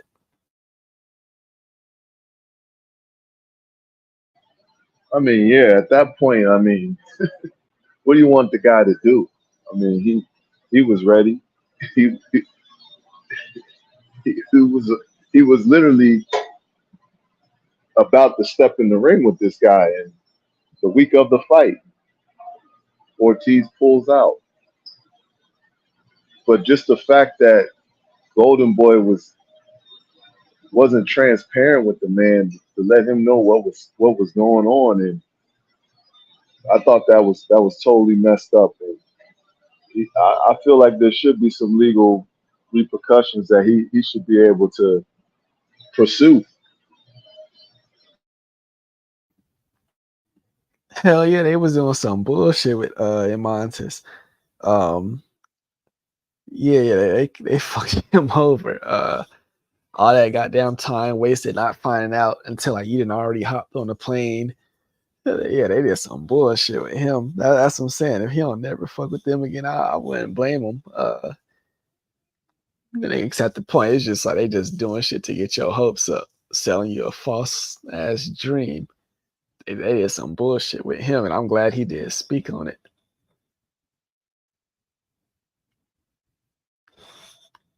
Hey, what you think about Oh, you said who it's talking about? We end up just dabbling into the whole the shit that fell out being Montes Stanionis and Virgil Ortiz, how they kind of fucked them over, wasted all that man time and shit.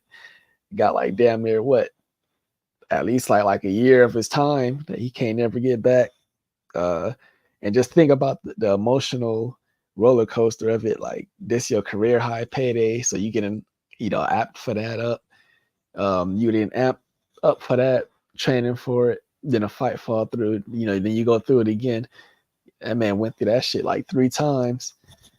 That's mentally taxing also. And then it's like, yeah, at the end of the day, you didn't get that payday. So much time wasted. Hell yeah, that's an emotional, mentally roller coaster.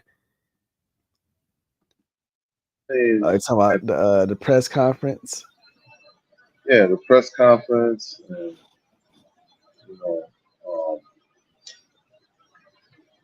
I mean, just even now with the Keith Thurman, I'm sure he's got reservation. Is this fight gonna happen? Like, I I would be thinking that also. Man, I don't know. Cause okay, it was floated around like the last card. It was gonna be Colbert versus Valenzuela. We heard that was gonna be on the card. We heard Danny Garcia versus Lara was gonna be on it. We heard at one time I heard it was gonna be Ergashev versus Matthias on that undercard. I'm probably forgetting a fight, but we heard multiple names, and I'm like, wait, hold on. A nigga like Danny Garcia, that's a nigga who ain't gonna pop out like unless it's like a million. Laura, he gonna want something nice. Keith Thurman on there. I'm like, nah, ain't no way in hell they could put together an undercard like this when them niggas going out of business, and they couldn't do that shit when they was thriving. So I knew that was some bullshit. And I we mean, ain't heard nothing about that shit since. yeah, if you're being astute and you pay attention enough, you know that those type of cards they they haven't been coming together when PBC was at its peak, let alone when it's for sale. So I don't know why boxing fans would be hopeful to see all them guys on one card. Yeah, see, the only reason I could believe this, Wilder versus Parker on the undercard is because that shit, it's happening over there by some motherfuckers who, they not focused like on making money off of events. Uh, that's not their goal when they throw events. So yeah, I could see it happening over there, but that's the only place I could even envision that shit happening in that. Um, that's some shit like I'm talking about. Oh, that a London or I already know that shit's a lie, nigga. This motherfucker Oscar De La Hoya, he another one. He didn't did that shit. I could pull up this article where he was saying, oh, we hoping to have a card where we have Zurdo Ramirez, Virgil Ortiz, and Ryan Garcia on a card. Yeah, he sound like a Mexican, like a single day Mayo. So, oh yeah, you already know this nigga lying, lying ass nigga. Bro, there ain't no way in hell once Canelo announced he fighting on that date, your dumb ass is gonna get on there and try to compete with Canelo. Yeah, like you gonna put these is all three of your motherfuckers at headline cards, and you talking about putting them all on one. Nigga, we already know that's a fucking lie, you dummy. Um, Eddie Hearn, he talking about oh, Anthony Joshua. It's a good possibility we bring him on the undercard of Eubank versus Conor Ben. Nigga, we already know that's a fucking lie, you dummy. Why in the world would fucking Joshua take a backseat to them? Right. Well, how he gonna be on the undercard and he the nigga bringing in the most money and asking for way more? Come on, man. I would say all these motherfuckers be lying. You said they've been trying to throw this day. Yeah, they've been trying to put that, but that's the thing, Like I guarantee you, Danny is a nigga. He not stepping out if it ain't $1 million. And that's a nigga. He probably standing on his square because Danny Garcia, I give him credit. This motherfucker, he didn't figure out how to get at least like 50-50 and or even higher splits in all types of fights. He got more money than Sean Porter. Uh, when that nigga step out, he getting $1 million or nothing. And then Laurie, he gonna want something nice too, obviously, because he was used to getting that $1 million when he was fighting.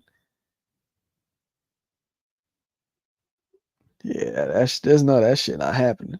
Them niggas, like, why would you do that when you could pay like motherfuckers like Isak Cruz? Them niggas getting like less than 200,000 to be co-mains. Nigga, you ain't never. It's very rare you gonna be spending like somebody $1 million and they a co-main.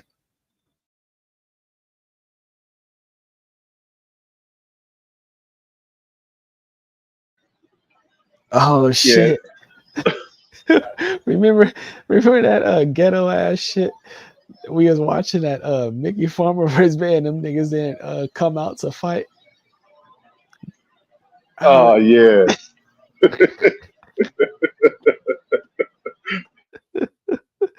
Hey, them niggas was recording the event on like iPhone 12s and shit, my nigga. And, That was the worst boxing viewing experience I've ever had. Like, literally, didn't that shit literally shut down? Yeah, them niggas, they just turned the shit off. Yeah, because I'm like, damn, they found out the last minute the promoter didn't have the money. Like, yeah, it was probably like they back. I'm guessing they back in, but them niggas probably didn't get no deposits, no nothing. Then they find out at the event. I'm like, nigga, no shit. Y'all put two black niggas. Y'all put a nigga from Philly and Mickey Bay. He from like the mid. I mean, it was both of these niggas been in acting when y'all put them in Phoenix. Come on, man. That shit was a disaster from the jump.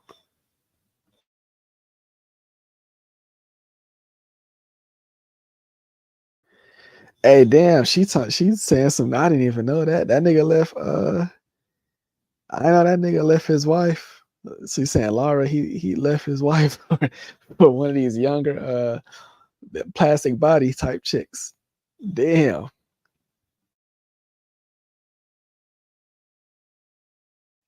God damn. Laura left his wife?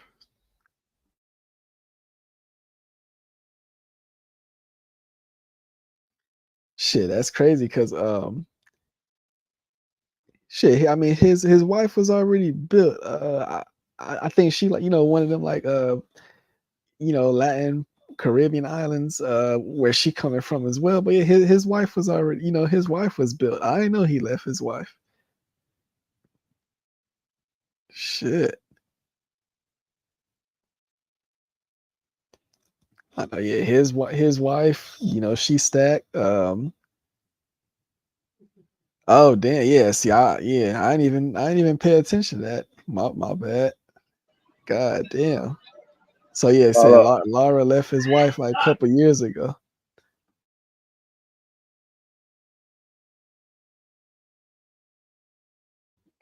Shit. Yeah, I ain't know that.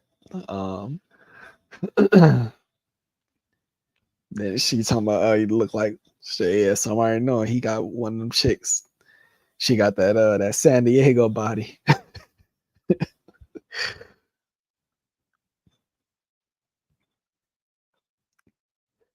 Hey, this fight right here, I picked this thumbnail because this is a fight I really like. This fight. My only complaint about it was I felt like Cloudy he did enough. I mean, you could make an argument that he won, or like he did enough where draw. It was just one of them situations where Cotto being the A side and all that, he got the lean. Good ass competitive fight. Cloudy he had suffered a flash knockdown and he got up and I mean shit from what I seen he was getting the better of Cotto. That fight. It was a good ass fight. Unfortunately, I already knew as soon as the shit ended, it wasn't gonna be no rematch. Like, not taking away that from Miguel, but it's like, why would he want to sign up to go, face that type of motherfucker again? Yeah, this was a good ass fight though. Yeah, Clottey had all the advantages. He was taller, longer reach. Uh, Better defense, yep, sharper punches. you could see the stress on Cotto's face.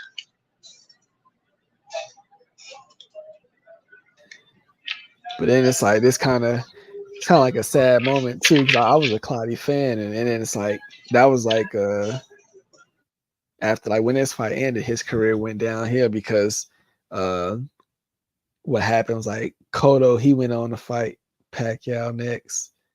While Clottey, he didn't get no fight, and then after that, Clottey went on to fight Pacquiao. Then we seen what happened in the Pacquiao fight, and nigga, truth be told, that was like the end of his career. I almost want to say like it's kind of like Bob Arum set that nigga up because, um, I usually don't do this shit when I say like motherfuckers got paid to take a dive, but I definitely feel like that he got paid to take a dive because I was watching this one interview he did with an African network, and the shit he was how he was saying and like, oh, you can't talk about this that.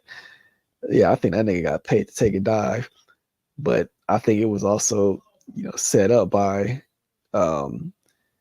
wasn't it? Because that fight was at the Cowboy Stadium, so I think them niggas kind of like set that shit up because that was Aaron's way of getting him off of HBO and shit. Because HBO like they really didn't want Clottey, so I think that was his way of like getting him out of their books and shit. So yeah, I think them niggas set that nigga up as well. And that was the end of his career. Fucked his career up.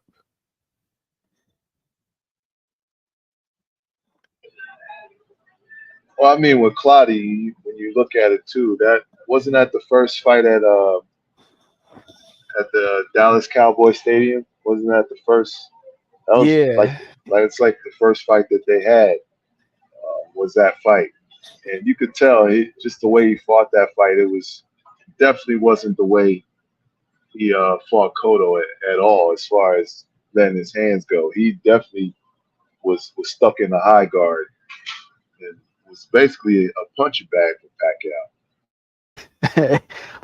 Nigga on my mind, I still remember that shit. I was at like a fight party and I'm telling all the nigga, I'm like, so I was around like mostly Mexicans. I'm telling them like, oh nigga, Pacquiao about to get his ass, he about to lose this fight. Cause Cloud, he way bigger, he's stronger. That nigga got good ass defense, he be counter punching. And I'm like, I'm already knowing like he gonna be countering Pacquiao ass. Then this nigga going to fight and he do that shit. Like, nigga, how embarrassed I was. Niggas like, cause this motherfucker, that's their first time seeing Claudia, and they like nigga, this, you this was a dude. I'm like, oh fuck. And It that was nigga, like this. It was like this. yeah. It's like this, your man. Then I'm like, man, the nigga, like he did just the whole shell, the whole fight. Like I said, I'm sorry, but like I don't never do this shit where I said like, somebody, was paid off. But man, that's one fight. I think that nigga was paid off.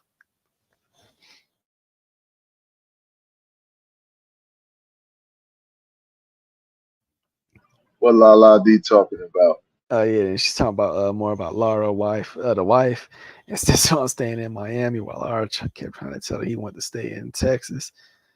They say he met the stripper in Texas and I had two children tons. Okay. I don't know who those two women were at the fight that I saw with Laura, but there was some bad mamacitas that were cheering for him. And I used to see just like pics of him and his wife. I thought them niggas living like just a good ass life. I didn't even know about that because yeah, they was staying in Houston when he was trained by Ronnie.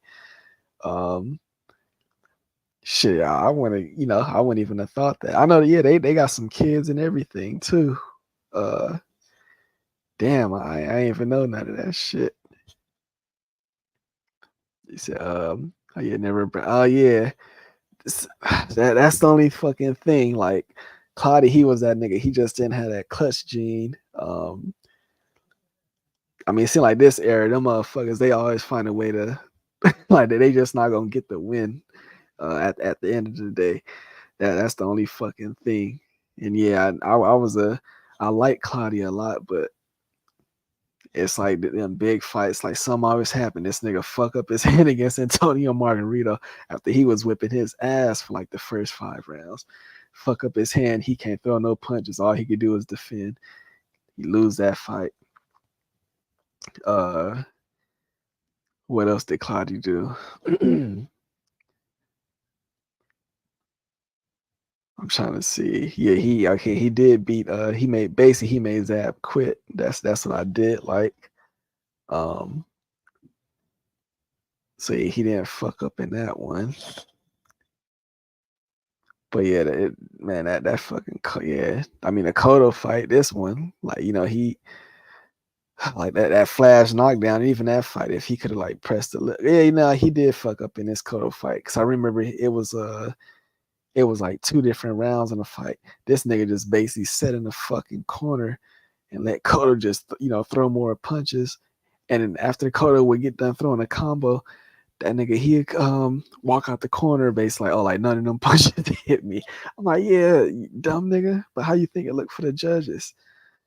So yeah, Claudia, he would always do shit like that to drop the fucking ball. I remember this African dude was trying to teach me how to correct me about Claudia. Oh, she didn't like the nigga at all. Hey, Lala, remember it was like some shit going around when Claudia, he used to always say he can't take my punches. So, but you know how you say African, he can't take my punches. That's the shit. The niggas used to always, that was like that nigga only slogan. He can't take my punches. Yeah, the nigga skilled and shit. Yeah, I remember it was this one. They made like a cartoon video, like a parody of Clottey versus Pacquiao. Like it was basically like the Mike Tyson's Punch Out game. Pacquiao, he throwing 20 punches, all his punches being blocked, which was happening in a fight. Then Clottey, when he do finally counter and let off a punch, he'll land that motherfucker. Yeah, he was the one who kind of really showed Pacquiao defense was hella susceptible to that uppercut. He was tearing Pacquiao ass up, had his face all fucked up.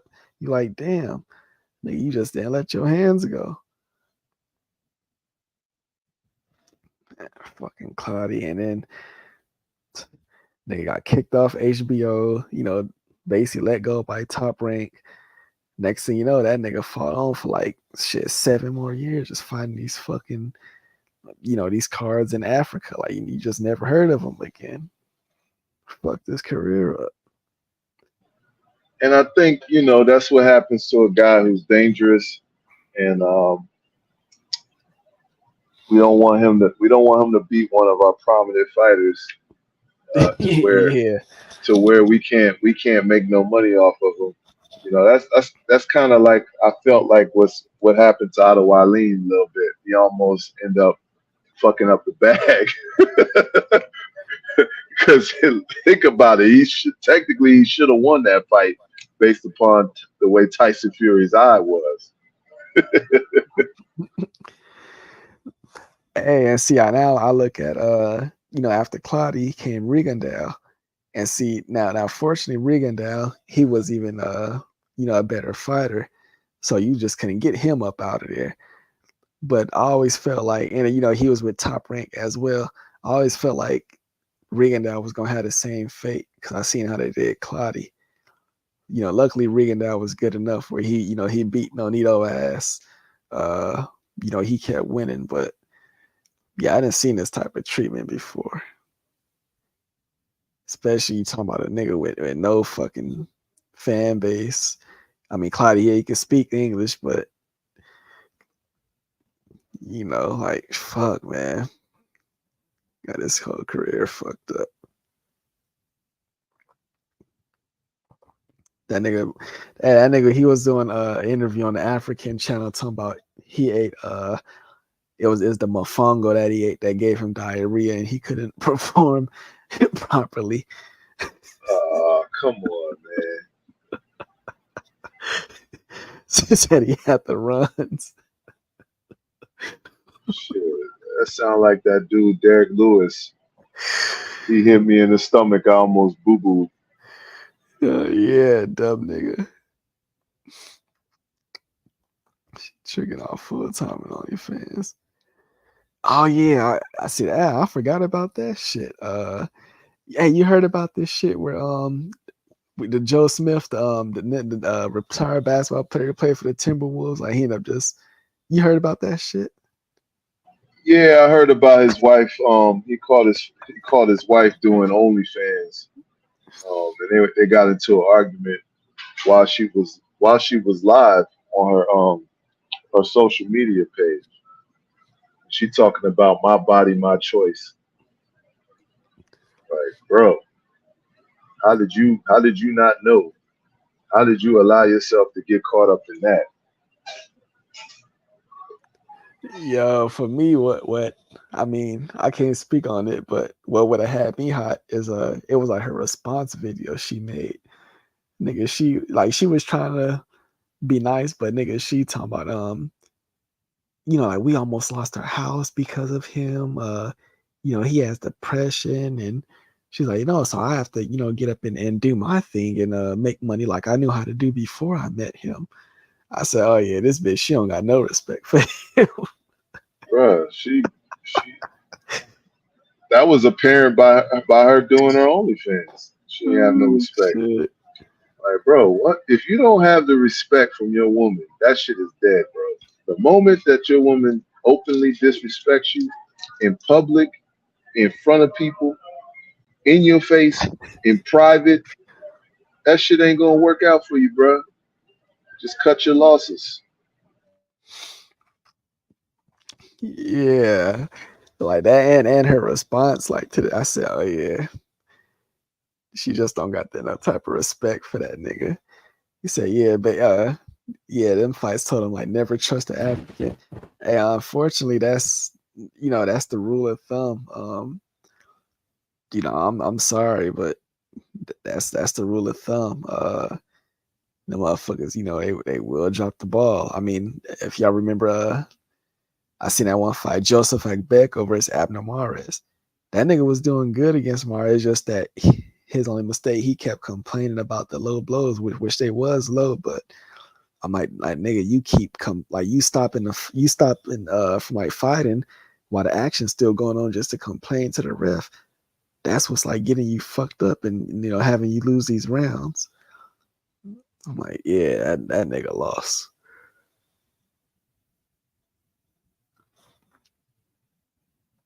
Trying to see if it's like some other African fighters from that era that I'm forgetting about.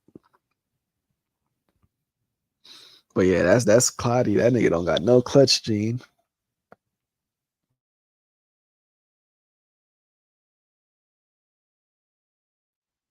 But yeah, he did beat Zab Judah. I remember this motherfucker when he fought Diego Corrales. This dumb nigga rehydrated like 25 pounds against Diego Corrales. He coming up from this motherfucker then fought at 130 and shit. Now he fighting at welterweight and nigga, you rehydrating like 25 pounds on the nigga. I said, man. I don't know why, y'all. I fucking like Claudia and that nigga was a letdown. I mean, you like who you like. I mean, he was an underdog, and he put on a very good performance against at the time one of the elite guys in the sport. Hey, what other fighters? Okay, like me, and I know this sounds dumb now, but I looked at it like, okay, Mayweather was number one, like in that whole era. But I said after Mayweather, I said, oh, Claudia like the number two, like he the second best. Like what fighters maybe like from that era? Like you got any fighter that you like them, but like nobody else really liked them, or like niggas couldn't understand why you like that fighter, but just for whatever reason you like, nah, I fuck with this fighter. I think back then I didn't really have nobody I bounced off fighters with, so I couldn't really tell if people like the same guy I like. But I like Paul Williams. I thought Paul Williams could have, on any given night, he could have gave the Mayweathers of the world big problems with just his physical attributes, his volume. Nigga never get tired, and he's a fucking southpaw. So he would have gave Mayweather all kinds of problems. Hell yeah, that's definitely like my favorite fighter from that era. Just because of the mindset. Um, but I for me, I used to look at it like I used to say, okay, it's no way possible that you can have an off night because you spend like 2 months plus having a training camp for somebody. Like then you got a whole bunch of time in advance to prepare for somebody. So I was like, it's no such thing as an off night. But when I seen that nigga fight against Carlos Quintana and just the way that fight played out, I was like, oh man, nigga, that's not the Paul Williams I know.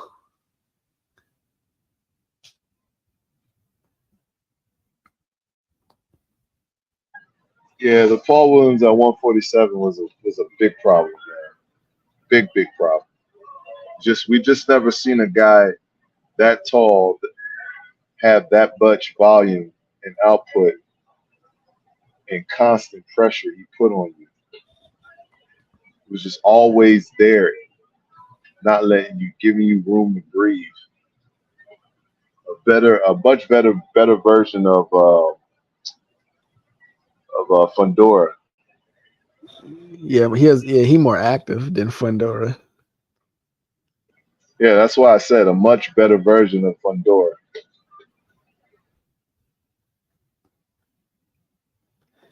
Yeah, see, I never understood because after Margarito beat Cotto, you got motherfuckers. I just heard somebody like recently he was saying, oh yeah, but y'all gotta understand, Margarito, he was the most feared man in boxing. I'm like, okay, look, he getting that feared title off of like his incidents like chasing Floyd and shit. But I'm like, how was that nigga the most feared man in boxing where Paul Williams had already beat the nigga? And Paul Williams, I remember he came out and he said, if Margarito want to run it back, I'll give him a rematch. I'm like, Yeah, nigga, that nigga and wasn't being ducked by everybody. It's a nigga that whipped your ass that was trying to fight you again. The fuck is you so talking about? and the so-called boogeyman, he won that. He didn't want that rematch. Yeah, that nigga didn't want to fight Paul. We ain't talking about just because he the Mexican, he the most feared fight. Nigga, fuck out of here. Paul Williams would have fought your ass in Mexico. Lala, she said, I remember I told Muslim about the African fight. He said when Tiafimo stopped Coleman, he was in the back after that laughing. Okay, it was kind of okay. You know what? That Coleman versus Tiafimo, I thought that was going to be a more competitive fight, and then he got caught, and that was that. So I just had to give Tio his props in that fight. Okay, then I guess she wants to cook about the Thursday fight some more. Yeah, we was cooking about that some more. I mean, a lot earlier, but for me, I was saying, okay, we already know it's a whole bunch of motherfuckers that's like just all sold on Shakur. The only thing I don't like is you got motherfuckers talking about Edwin De La Salle, he don't want no smoke. Like that's the only problem I don't like. Like I said, the nigga that fight was made without us even hearing about negotiations or nothing. He signed that fight quick. That nigga not scared of us, no damn Shakur. Regardless the result of nothing. That nigga did what he had to do, unlike Frank Martin.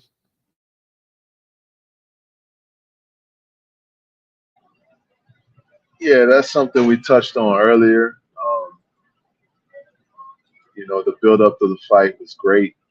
Opportunities missed by Frank Martin. It should be him, not De Los Santos.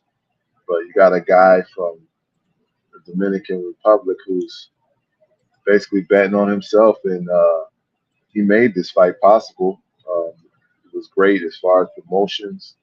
The way he mocked Shakur Stevenson was fantastic.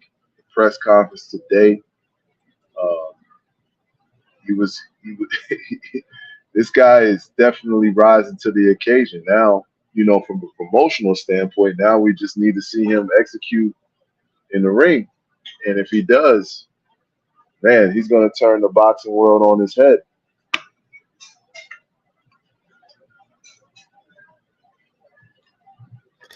Yeah, yeah, oh yeah, we cooked Frank Martin early. Yeah, we got on that nigga head again. Um, but hey, so another thing that is just getting annoying, like you got everybody to William Foster. What about William Foster? Like that's what's wrong with these motherfucking fans, because it's like, okay, nigga, yeah, he took a loss, but it's like, damn, that shit just gonna be held over the nigga like forever. Niggas don't even care about no William Foster. They only care about William Foster so they could make a point to say, oh, well, De Los Santos, he must not be that good if he took this loss to so and so. That's the only reason niggas bring up William Foster. Bro, they haven't even seen William Foster fight. Like, that's like a lot of them, they just be talking to it doesn't, and the thing is, by you doing that, that doesn't help the fighter that he's fighting against him. You've already taken away the victory from the other fighter across the center of the ring from him by you doing that. I don't know why fans constantly do that. You do this all day to make it like this guy is not worthy to be in the ring with the fighter across from him. Now, when we look back, oh, he was trash. He was trash. So now your so-called pound for pound guy that you're trying to elevate up there, all his fights that he fought, all the guys are trash. So how could he be elevated to this level of position if everybody is trash he's getting in the ring with? Hey, if we took that same logic, that mean like, oh, these fighters ain't fought nobody, because like, nigga, I could take that, I could break down Floyd's resume and make it seem like, oh, he ain't fought nobody, like with that same logic. So that's what I'm saying. Like that logic hella crazy. Like ain't nobody fought nobody good. That mean Wilder ain't never fought nobody good. That mean Fury, his wins over Wilder ain't good, because according to them, Wilder just a fucking basketball player. All these motherfuckers, you can break down anybody's resume and make it seem like ain't nobody, ever fought nobody, basically.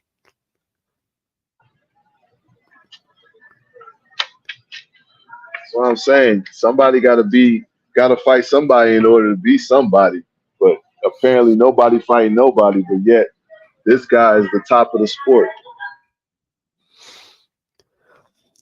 Right. Hey, all right, Lala, if you like a huge Shakur fan,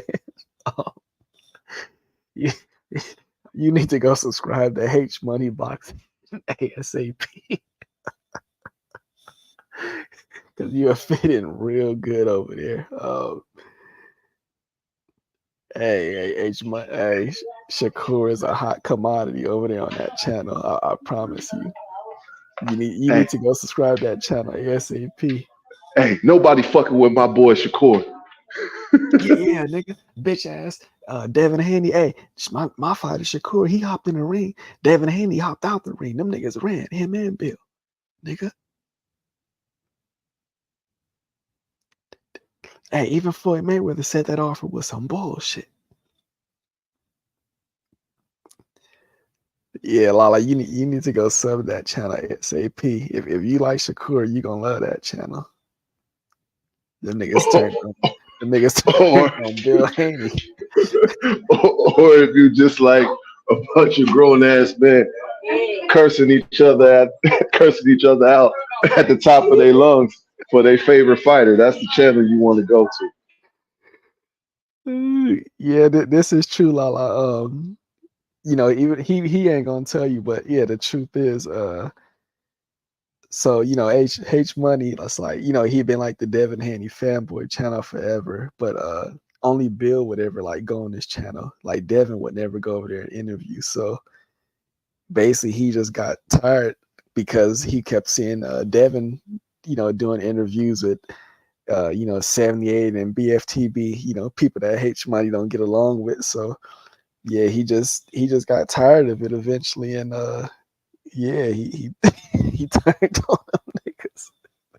Turned, yeah, and Shakur was based like his route of turning on him. But yeah, that's a true story. That nigga was mad. It was the BFTB interviewing Devin Haney. That's what made him turn. True story. Yeah, we could. People wants to cook on that. So,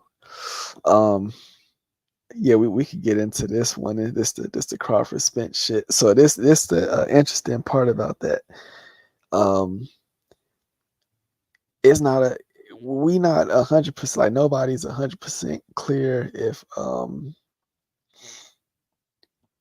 Showtime is on the hook for that rematch, and that's a huge factor because if they are, they would have to pay the guarantees and all that for that fight. So that's a huge turning point. And me, I personally believe if Showtime, if they not on the hook for that fight, then that rematch don't happen because there's no way that fight is going to generate enough money. Being how the first fight was so one-sided, there's no way that fight's going to generate enough money to be able to pay them guys in a rematch. So, and if you want to see a rematch, you better hope that Showtime is obligated to host that rematch, or else we won't be getting that fight.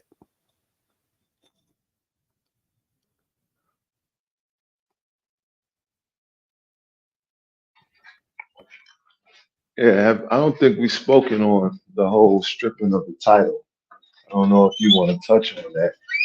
That seemed to be a hot topic the last week. Yeah, we I guess like we could transition to that one after Lala. She wants to kind of just like cook on a Spence and Crawford rematch. Well, as far as that rematch goes, like you said, we don't know because we don't know what obligations are in play for the networks, and we don't know what's in the contract as far as the time frame of when the fight has to be made. All those things aren't apparent. So, and being that none of the fighters are really coming out and saying anything about it, the Showtime, no one's asking Espinoza any questions in regards to it. So we don't have any clear cut clarity as far as when it's going to take place, how it's going to take place, where it's going to take place, if it's going to take place, what weight is going to be taking place at. You have Shakur Stevens, no, I mean, not Shakur Stevens, but you have Terrence Crawford, a friend telling us it's going to happen at 147. It's just too many question marks, and you just don't know where that's headed. With everything happened with Showtime, the deal ending and stuff like that, it's just a lot for you to try and figure out when you don't have too many answers. Yeah, nah. As far as just the fight itself, unfortunately, you're not gonna get this like the type of back and forth that you would would have expected to be given within that type of fight based on all the history of it. You're just not gonna get that type of fight, and it's kind of self-explanatory now. You had one guy who was prepping for a guy for over 5 years, and you had another guy who was declining, and not taking other guys seriously. So you can't make up for all that time. For me personally, I seen Earl declining from the Sean Porter fight. Like that's when you seen he wasn't this like this elite fighter that he had been made out to be. While you had the other guy who was improving, constantly improving. And yeah, you just can't make up. That's a whole bunch of time to make up for. It's just not possible. You could get Blu-ray's cousin. You could get Super HD Blu-ray. You get all them. They can't get that guy physically. You said Blu-ray cousin HD, LED, 4K LAD. Yeah, you just can't make up for all that time. And unfortunately, what you got in the first fight, that was just a result of everything that's been transpiring over like the 5+ years. And yeah, you just can't make up for the time. And I'll just point out one thing. If you look in the post fight, you've seen that Earl, he said, oh yeah, we definitely gonna run it back, and it'll be a lot closer. He didn't say, oh, I know it'll be a different result. He said, it'll be closer. So truth be told, I don't think Earl has that confidence that he could really win that fight. But I do feel that his warrior spirit in him wants to, for him it'll be good enough just to show that he could compete and do better than what he did in that fight, because I feel like Earl would be taking a rematch just to attempt to do right by all his fans that he let down. Because that was like 5 years of going back and forth, and his fans was invested into it as well. And I feel like he feels that he let them down by being embarrassed like that, and he would want to show that he can at least be competitive with Terrence. But winning a fight, fuck no. I mean, and here's another problem. Like, even the photos that you see of Earl right now, it's not. It's a guy who looks like he's borderline depressed. I don't want to say he's depressed, but the man is not training. You could clearly see he's packed on some pounds. And to me, that's not a person who's ready to get right back in there and improve something. So I don't have confidence. I don't like the fact that obviously you want to take a vacation afterwards, but then as soon as you come back, you want to get back in there and start working on some stuff. Because who knows when this fight going to get made? If it does get made again, you definitely don't want to be having a fat camp.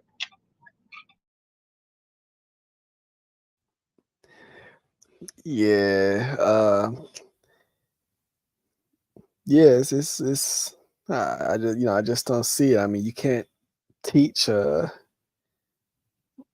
just can't improve your balance that much within one fight. Hell, now he has a problem that he definitely didn't know, but the motherfucker is not even as strong as the other guy, and the other guy is only getting stronger. Like you can't like improve. There's like I said, you can't get with Blu-ray. He's not gonna have you as strong as that other man no more. That's why Terrence was able to push his ass across the ring like he did. Bro, that was shocking. That was. I knew the wrestling was gonna hold Terrence down, but that shit was shocking. How much physically stronger he looked than Spence in that fight. That was that was one of the biggest things that, as a Spence fan, you could hold your hat on, is him being a stronger, bigger dude and being able to be more physical. But he didn't even have that, and that was supposed to be one of his biggest strengths, and that was taken away, nullified. Hey, we heard these niggas for years tell us, oh, and he when he go to the body, so you can't fight him inside. You can't fight him inside. And look what happened. That nigga was clearly letting the better body shots. Hey, that was one of the things that I thought he had the advantage on. Like he had no advantages where we thought he would have advantages at.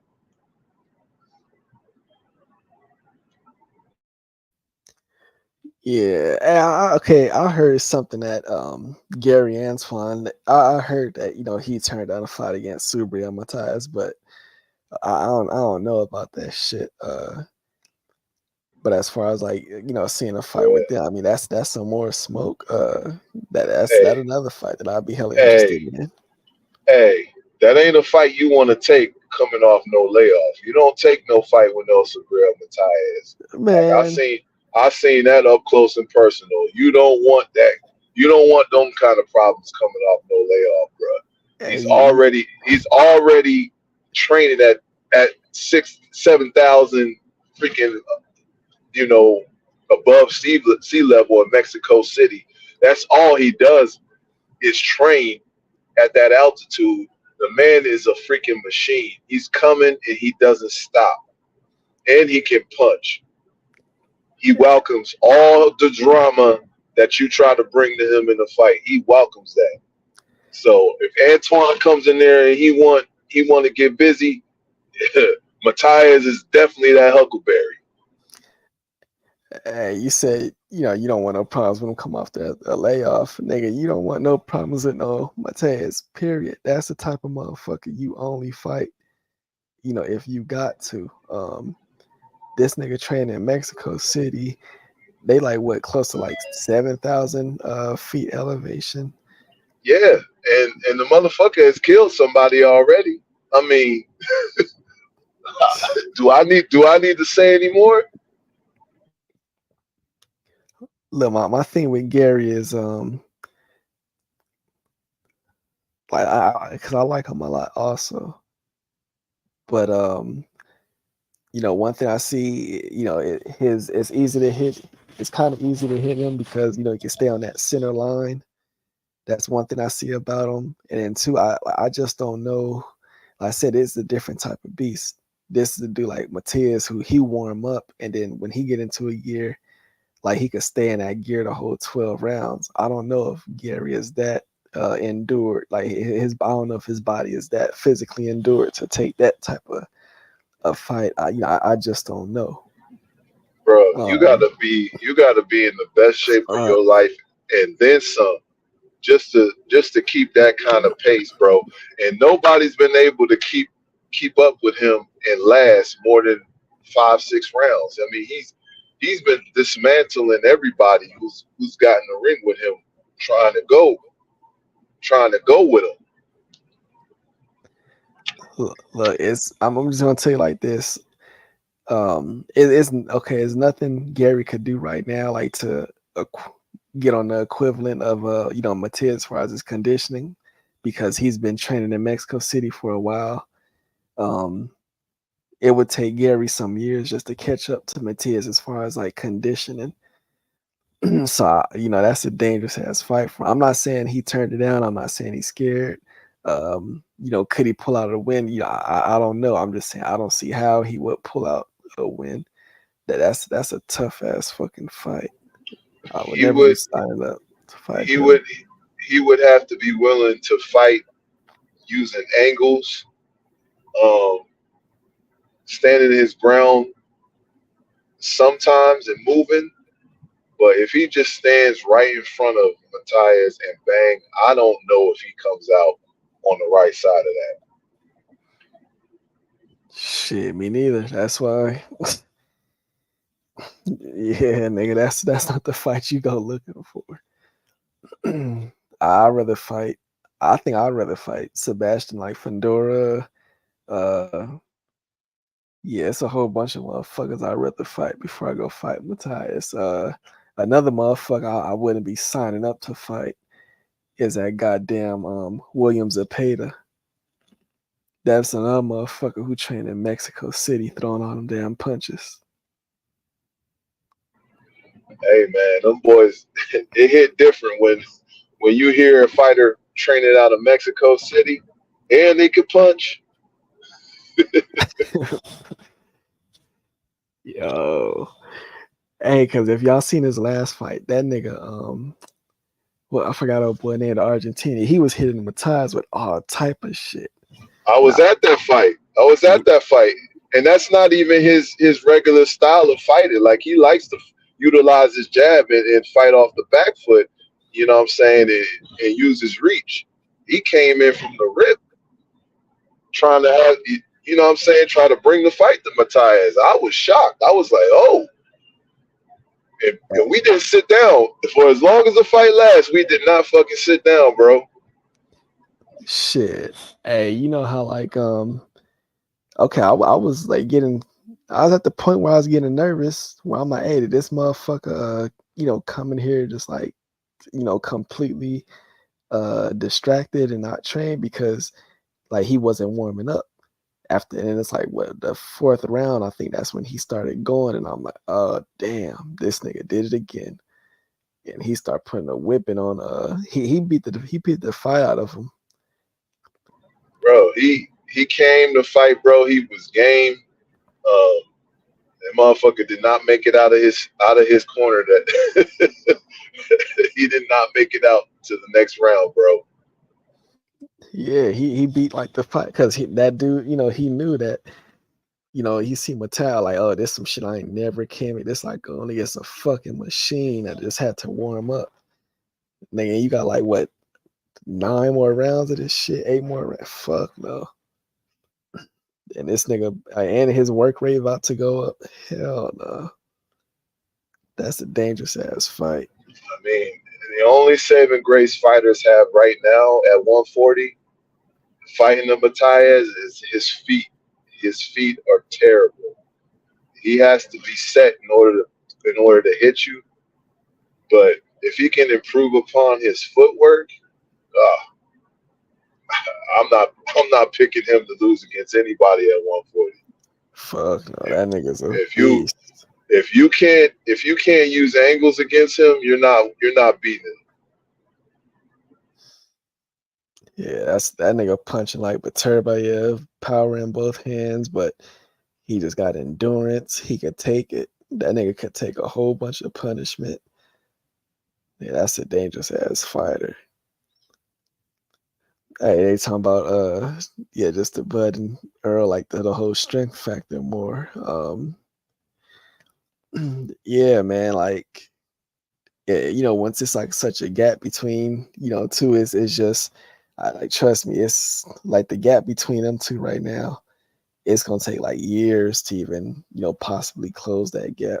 That's what I'm saying. There's no way you could turn that shit around. And it's funny, we gotta bring this shit up because fucking Black Fight fan, you saw I say that it's gonna be like seeing your favorite dog get hit by a truck. Yeah, That's what I be thinking about when I see that fight.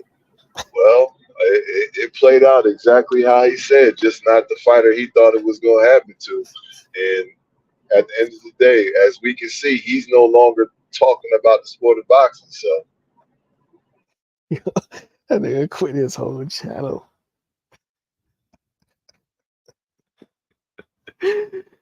Oh shit. Yeah. But hey, it's unfortunate because like me, I think Earl definitely started believing in like the hype that he had around him, and obviously that was like definitely like the Earl Spence channel, at least for YouTube. That was like the support group, and I mean shit, when shit went wrong, that man shut down his whole fucking channel.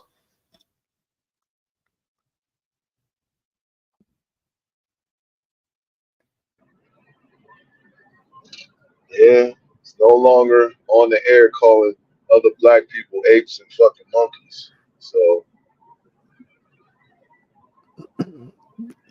Yeah, him and Fanon, yeah, them for years they was like, they was attacking Terrence in every type of way that they could, and just for that to be the result. hey, what you think about the latest though, in terms of these motherfuckers crying over Bud getting stripped? Oh yeah, this whole fucking email champion movement and shit. Yeah, it's disgusting, man. It's disgusting. We be the same ones, boxing fans. Black boxing fans are the only ones who constantly do this to other black fighters. See, I don't got no problem with it because like Terrence, he made it pretty clear that he had no intentions of ever defending that defending that belt for one. And like he's looking for a big fight. So in that sense, yeah, the belt needs to just go ahead and go. I guess my only knocking is I feel like the IBF they could have did a better job because why not just have Jerron fight against like the next top rated contender for the vacant IBF belt instead of just giving it to him, and now you got motherfuckers calling him this stupid email champ shit and all that. I think they just could have did Jerron a better service by just having him fight a fight for the IBF. Well, the reason why they didn't do that is because he's the interim. And so once he fought and became the interim, once the champion gets stripped, similar like how Tim Tszyu ended up getting elevated. That's why. Yeah, Otherwise, they just elevate you. yeah. So that's the whole reason behind why he got the belt instead of him fighting for the belt. So that's why you become the interim champion, so you can get elevated if the champion gets stripped or the champion's in recess or however. That's why you become interim champion. So, but for me, I felt like that interview he gave to the Breakfast Club, basically saying he's earned the right to do whatever the hell he wants, and if he wants to fight big fights, he can choose who he wants to fight. I mean, if the fighter can say that, why can't the organization do the same thing once they hear said fighters say such a thing? Mm-hmm. So you can't then come for the organization when the fighter's out here telling you he don't have to fight. They mandatory if you don't want to. So you can't pick and choose to have selective outrage, and I feel like fans do that way too much. Yeah, just call a spade a spade. Yeah, it's like they just like want to use this email champion term now. But they do that to like fighters that's considered dangerous. For example, like Devin. It's definitely like a tough fight for anybody, but yeah, they just want to label motherfuckers that's a dangerous threat. The email champion and shit. Yeah, dumb shit though, man. The funny part is, all of a sudden everybody want to go take a look at the IBF rules, and when stuff like this happen, but any other time they can't tell you nothing about the IBF rules or the mandatory positioning or how title shots get selected, how the ranking system is set up. They can't tell you none of that stuff until quote unquote something happens against their favorite fighter. Hey, because they damn sure didn't care when Joe Cordina, all that nigga, look, his hand broke, and then the IBF stripped him. Nobody was crying about that shit. Yeah, and they'll constantly bring up Spence ain't fought IBF mandatory in 5 years, but they can't tell you none of those fighters who were in the rankings who left the rankings during that 5-year period, and when COVID hit, they were actually scheduled to have an IBF eliminator in which the cat from Russia who couldn't get his visa situation straight to fight Lipinets. They can't tell you about none of that. So at that point, you had Ordenis Ugas in them rankings, but he left to go to WBC route. Yeah, yep. He sure did. So IBF was limited as far as who they had as far as top contenders in the IBF, but nobody was following the rankings at this time. But that's why they can just come up here and just say, oh, the IBF was unfair. The IBF didn't have Spence fight. No, there wasn't no fucking contenders for him to fight at that particular moment because guys was constantly moving out of the IBF, and not to mention the dude who was number one, he was scheduled to fight the Eliminator for Spence to finally have an IBF title mandatory set. He couldn't come to the States and fight. And so that's how you seen Lipinets and Boots Ennis end up getting the fight. Castiel Clayton, people forgot about Clayton and Lipinets possibly fighting for elimination, and that ended up being a draw. So that set that back again. So they didn't have a mandatory challenger based on all them circumstances. So as odd as it seems for it to be that long, there were some circumstances that rendered for them not to have a mandatory for him to have a challenger. But yet, once again, people are not following. They're not looking at these rankings over the years to see what actually happened. They're just talking off emotion. Hey, remind me if niggas don't remember Demetrius. He really lost his title at 154 some years ago because he basically couldn't get like none of the like the mandatory challenges, like the next in line. He couldn't get none of them to like make a title defense again, and so he ended up being inactive for so long. And then he got stripped of his belt. That's how he got stripped.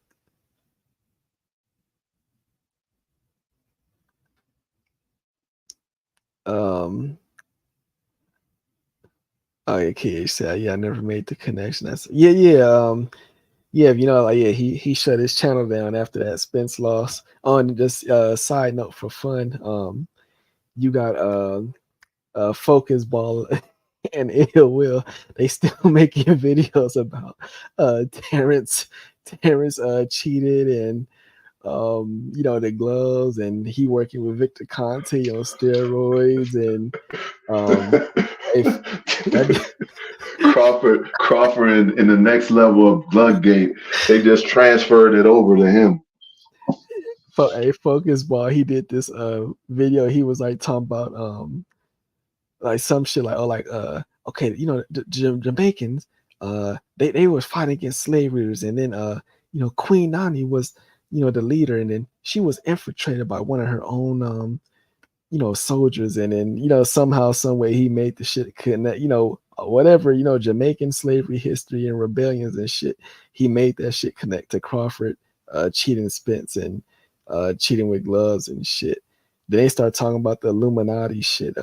Crawford wore the same color socks as Earl in the same shoes as him, so he put like a voodoo spell on him, and all type of shit.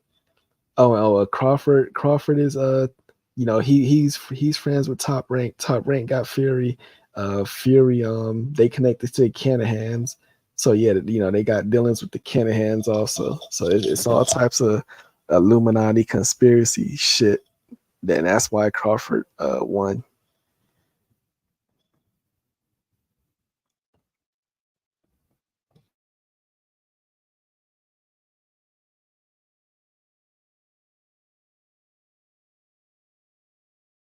Yeah. Queen Anne, yep, that's yeah. yeah, that hey, Focus Ball whole channel, he's still doing that shit right now. That's what his whole channel. And then Ill Will, he'll do a live stream about that shit too. Them niggas still crying about that shit. I'm not lying. You go check their channels. Hey, Ill Will, that nigga started blocking his own subscribers. Y'all, hey, if y'all motherfuckers gonna tell me that this fight did not give y'all the same vibes as Wilder vs. Fury 2, y'all some motherfucking lies. And y'all my page. Oh man. Oh shit.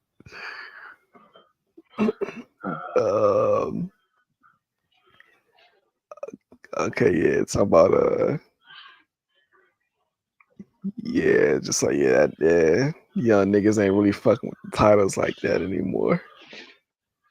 But yeah, that's a whole nother that's some funny shit to watch.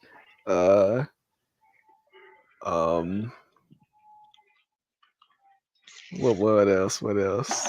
Of course, Southpaw. His shit is funny.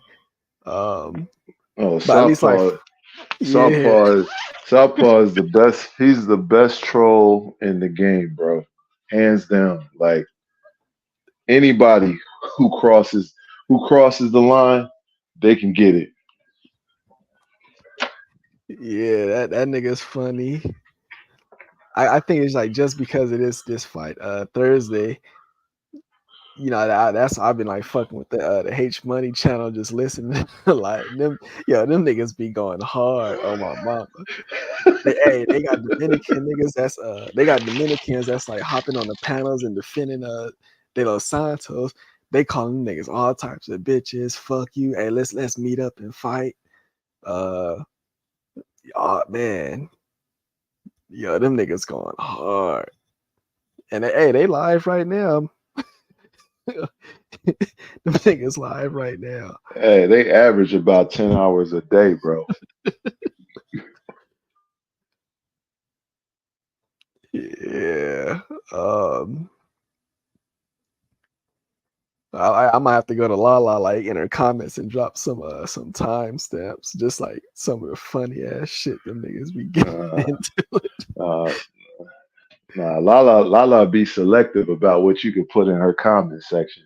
She be censoring her audience. Yeah, fucking but yeah, that all that email champion shit and all that, I just think that shit is like kind of weak. Yeah, it needs to I, stop, bro. It needs to yeah, stop. It needs to stop. Boxing fans, they pick and choose when they want to call somebody email champ. There's other fighters that they don't do that shit to. You know what I'm saying? Like Jenna Beck, they didn't do that to Jenna Beck when he won. You know what I'm saying?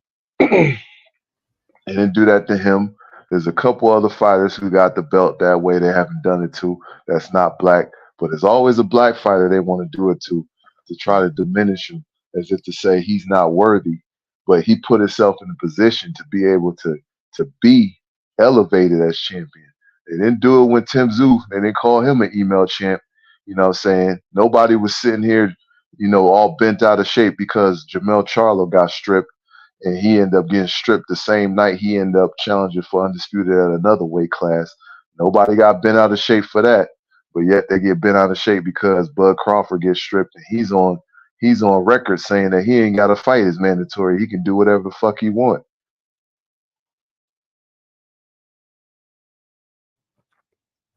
yeah.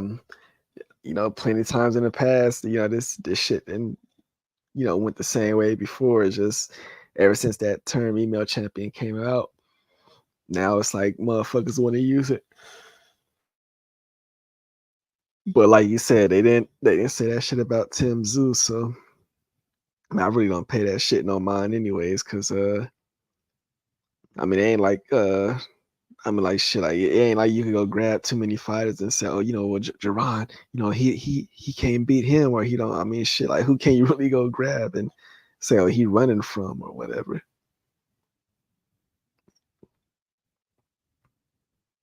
Y'all motherfuckers say he ducking Blair Cobbs.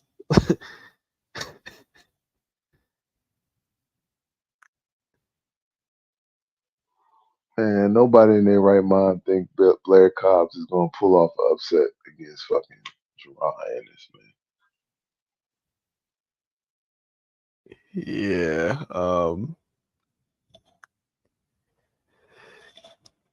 Man, matter of fact, hey, so you think what's his name? You think Jerron he could, cause he a free agent now. By the way, I don't know if you knew that. Nah, I didn't know that. That's actually not a bad thing. He can go and him being a champion now. That makes it a lot better as far as it gives more incentive for other people to come and fuck with him because he's got something of value.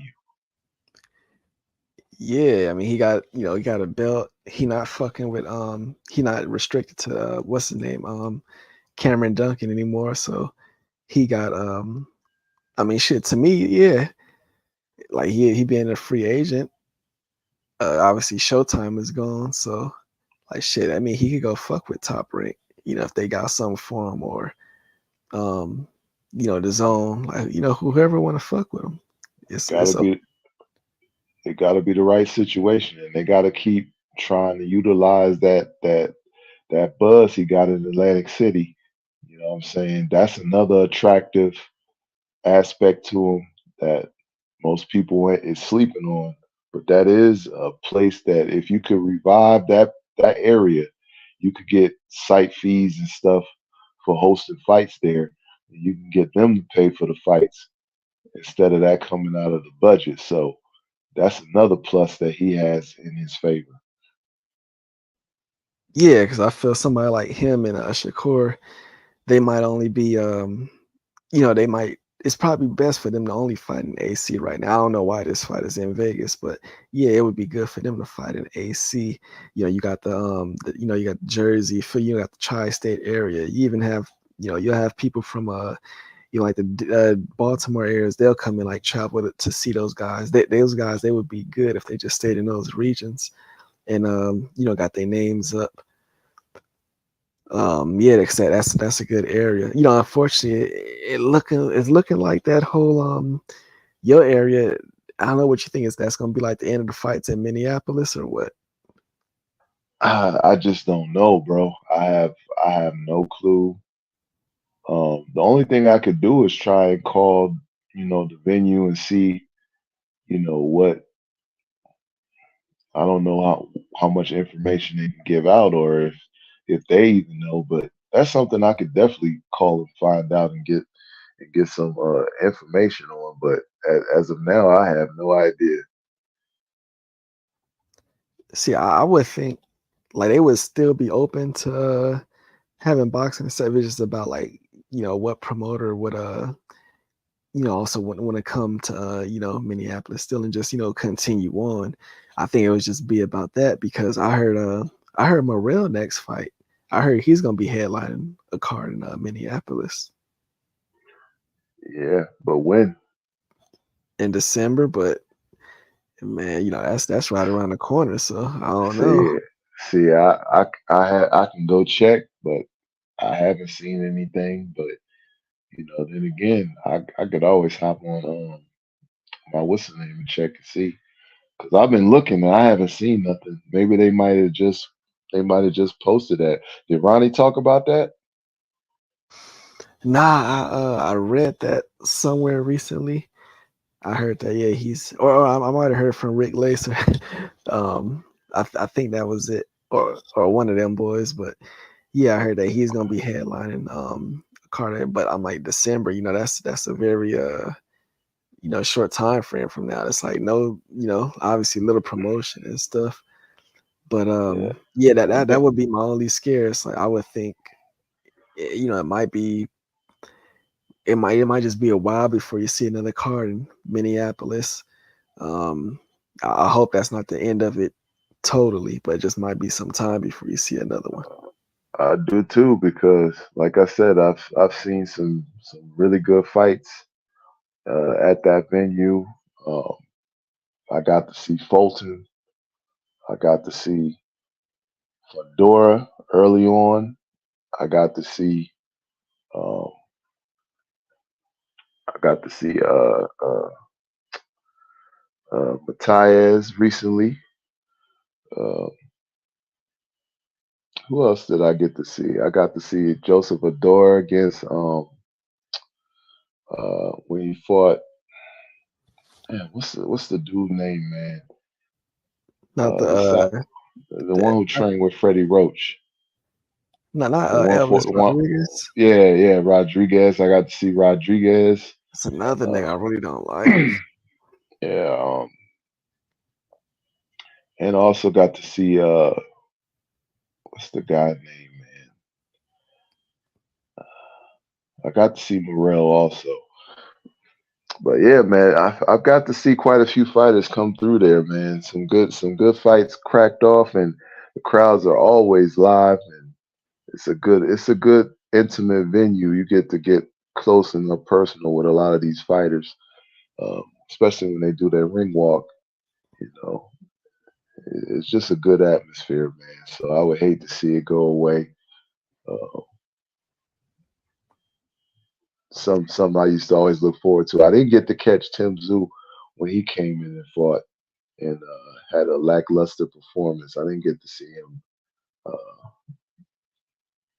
he Oh, came. hey, speaking of which, after his last fight, I mean, I was like, the plan was that to be his last fight in Australia for a while. Oh, really? Oh yeah, yeah. Because his goal after that was like just coming to America and like really making a run to build himself up over here. But I'm like, shit, with Bro, you need to stop that. Like, yeah, you got to that's stay what I'm where the saying. money is. You only come to America if the fight is huge. Like, guys make that mistake too far often, and it happened with Inoue. Inoue realized, his bread and butter is in Japan. You don't come to the States unless there's a mega fight where all eyes Yeah, can can really look at you, and then that's when you come to the United States. But otherwise, you have everybody come to you. You don't come over here. that's why I hate when these dumb motherfuckers they even say, "Oh, no, he needs to come to the U.S. because it's a lot of money to be made over here." That's them dumb motherfuckers that don't know that nigga that fought in the USA like 3 times. He didn't he didn't had title fights over here in the USA before. Like he didn't been over here before, my nigga. And if you could just check the records, nigga, he made his most money over there fighting in Japan. It is what it is. Like not everything got to be about the USA, and it definitely don't got to be no dumbass niggas just copying. Oh, he needs to come over here and take steroid testing. Nigga, shut the fuck up. You don't watch him anyway. So what's the point of him coming over here and acclimating to what you think he should do? He need to stay there and keep building up his superstardom, generating the type of money he used to getting over there. Because they damn sure gonna pay him because he is a champion, especially him being a champion now. And you know what I'm saying? Anybody, it's gonna be worth their while to come fly over to Australia because you're gonna get paid. Right? Yeah, he doing his thing. Like you said, it's motherfuckers I don't even know about him that all of a sudden want to speak on him. So I don't even take him serious. Like if I ask you who is Emmanuel Rodriguez and you can't tell me, then I can't take nothing you say serious about Naoya. Period. Right. And he's on his way to be undisputed. So in a way is right there knocking on the door for undisputed, you know what I'm saying?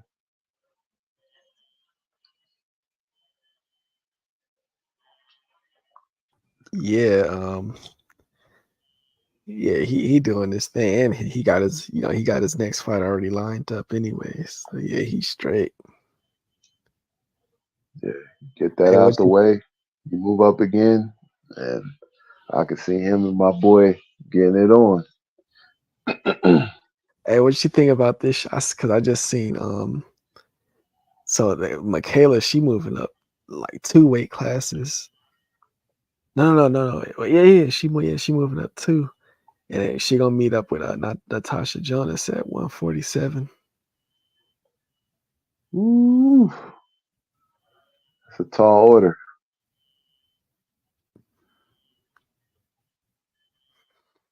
That's a tall order, man.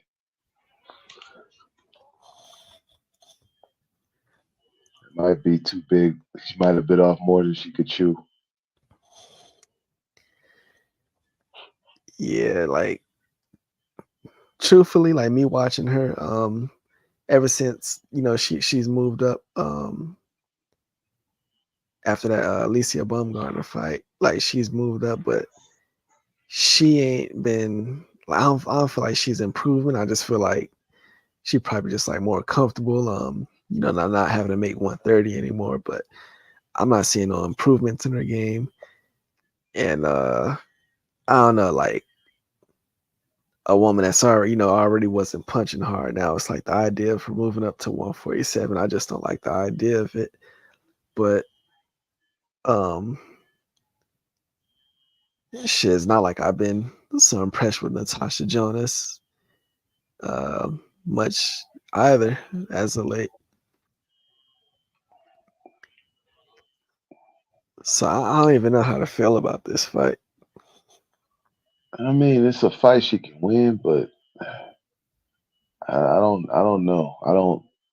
I would like for her to get more acclimated to the weight, but I don't know. We'll see. And see, I wonder, I'll have more of a breakdown the closer the fight gets. and I wonder if this just one of them situations where it's like she don't even plan on staying at the weight. It's just the opportunity because it's for a title, it's for the IBF. So it's probably just a situation where it's like the opportunity presented itself. So she like, yeah, I'm gonna definitely take a title shot. Plus, Natasha Jonas is like fucking like 40 years old now. So you could be catching her at the right time. Yeah, that could be a situation where she she, she definitely trying to catch her at the while she's on the decline. Yeah, because she moving down from 154 to now she got the title at 147. So I mean, I definitely think it's like somebody like Natasha Jonas. I think her ideal weight would be 140. Um, but hey, she ended up landing the title at 147, and it is what it is. But yeah, that's just kind of it's just something to think about because you're looking at like last year when Michaela fought when she fought Alicia, that was at 130. Now it's like, damn, this girl all the way at fucking 147, and in that time span, like, and that's a whole bunch of moving up.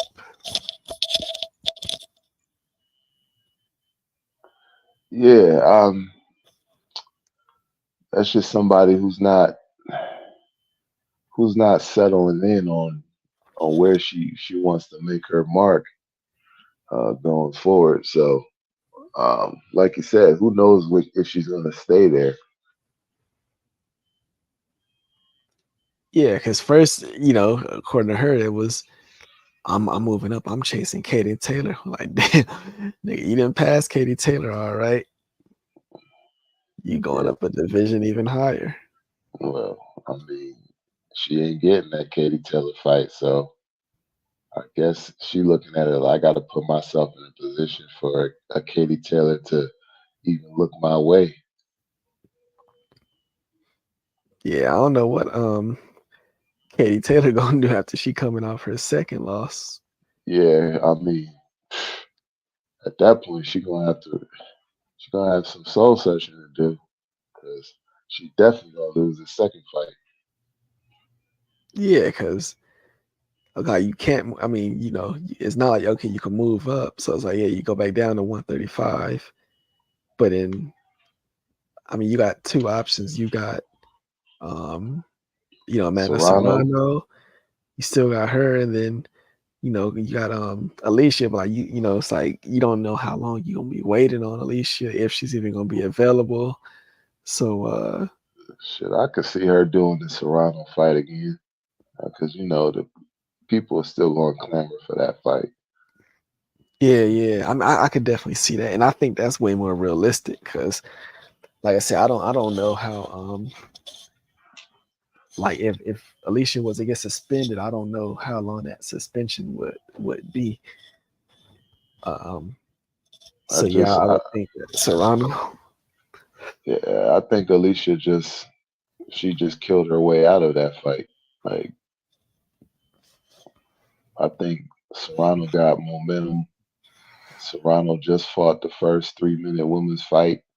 So Serrano got a lot of things that you can capitalize on, even after a Taylor loss. Matter of fact, I'm about to look that shit up to just see if it's been overturned. Alicia Baumgartner's last one. I want to see if it's been overturned to no contest. Nope. See, they still got her as a win over Leonard too, but now I'm gonna check Keyshawn Davis shit because they said his shit was a return to the no contest.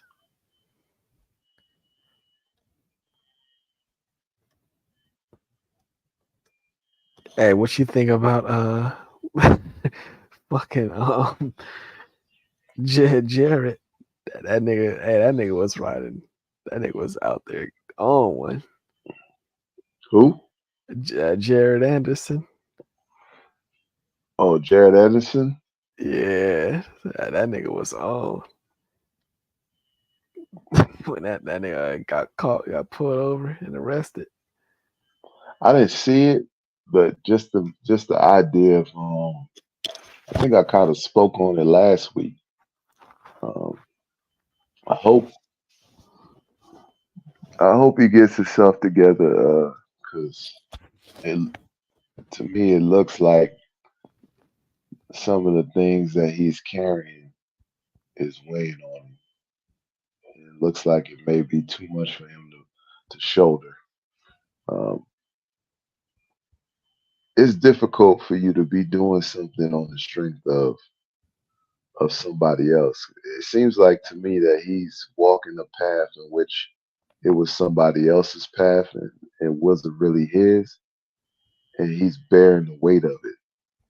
And it's something that you're starting to see the cracks in the chink in the armor. Um, for all the talent and ability that he has naturally, he doesn't really have the love and the heart for the sport of boxing. It's a means to an end. It was very telling in that interview to hear him talk about the sport. And for somebody who talks about the sport in that way, um, you can rest assured at some point if the fight gets tough enough and mentally if he's not there, he'll disengage from the fight. I don't know what fighter is going to bring that out. Hopefully it don't happen to him, but um, somebody needs to sit down and have a serious talk with him. And because he said he only got 3 years left in the sport. So um, this is somebody who's not going to be doing this for too much longer anyway. That's how I look at him. So um, hearing that, I got a lot of reservations for him at the moment. Um, he's a very talented kid.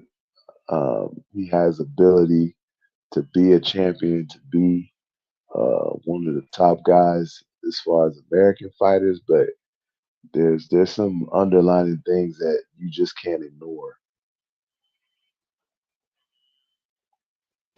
Yeah, like just to think about how this thing got pulled over. It's like, damn. I mean, it just make me say like, you really don't give a fuck at all.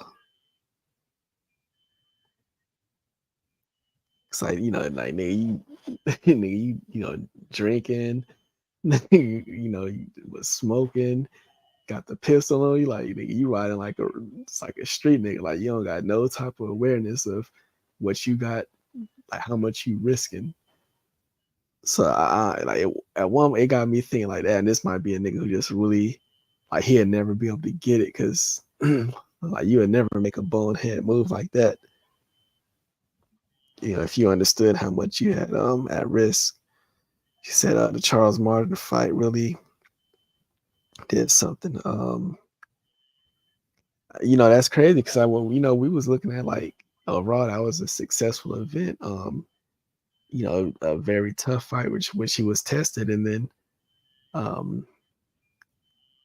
hey, since then it ain't been all peaches and cream. Well, I won't even say it was the Charles Martin fight that did it. It was stuff that he was saying before that fight. Like he offered up that information that he only got 3 years left in the sport. He's the one who offered the information up about how boxing is. He don't love the sport of boxing. You know what I'm saying? Like basically, he's doing this to satisfy something that which he's obligated to, that he feels obligated, because he kind of talked about his brother being locked up and stuff like that. So I think he's bearing the weight of his family to be something and do something in which he had no intentions of doing in the first place. So I've seen this happen before, where sometimes you just take on something it's noble for you to try to take it on, but it may be something that's too big for you to bear. And that may be the case what's happening to him. He's mentally losing it right in front of us. Yeah, it could be like the responsibility of like him really understanding how great of opportunity he had. Like, some people like they get fearful of that type of shit. Like, most people will embrace it, but for some people that shit can be very, very fearful. Like, damn, I got such an opportunity, and it's like now, I got a magnified glass on me and I'm expected to always perform like this. Like, hell yeah, that shit could be scary.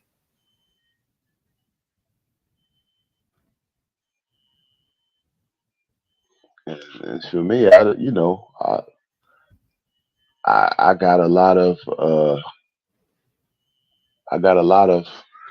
um, hope and faith for this young dude to take his career to the next level. But I mean, I can't ignore the red flags that I see and some of the things I've heard him say and how he broke down to Roy Jones. That was another thing. Like, like who's in his corner to talk? You know what I'm saying? To check this young man and get him back focused. And what about like another one to watch out for too? Like when you got niggas like when they young in their career and they already talking about like like retirement, like okay, like because I think he was saying like 26 or 28 he wanted to be retired. Like that shit is shocking as well. Yeah, that's basically you entering your prime at that point.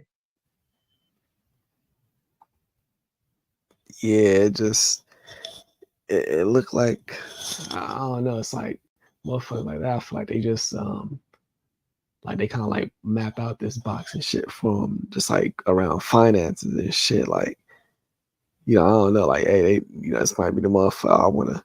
I wanna reach like $100 million in boxing, and after that I'm good for life and shit. I mean, that's cool. I mean, the sport as brutal as boxing. I can't fault nobody for thinking about the financial and trying to get out while you still got all your faculties. 'Cause that's the best case scenario for any fighter. But often you see fighters stick around too long, you know. Yeah, with him, I mean, I just don't know in general, but I mean, it's unfortunately, yeah, definitely an exciting talent to have, especially in that division. But if you talk to any of the fans out here, they'll all tell you like they're saying the same tune. You got some type of concern, like will this motherfucker even be around? Will he mentally crumble? And they, hey, heavyweights is definitely real susceptible to just mentally crumble from this shit. We've seen many of them in the past crumble. um, Yeah, yeah. Oliver McCall comes to mind. hell yeah.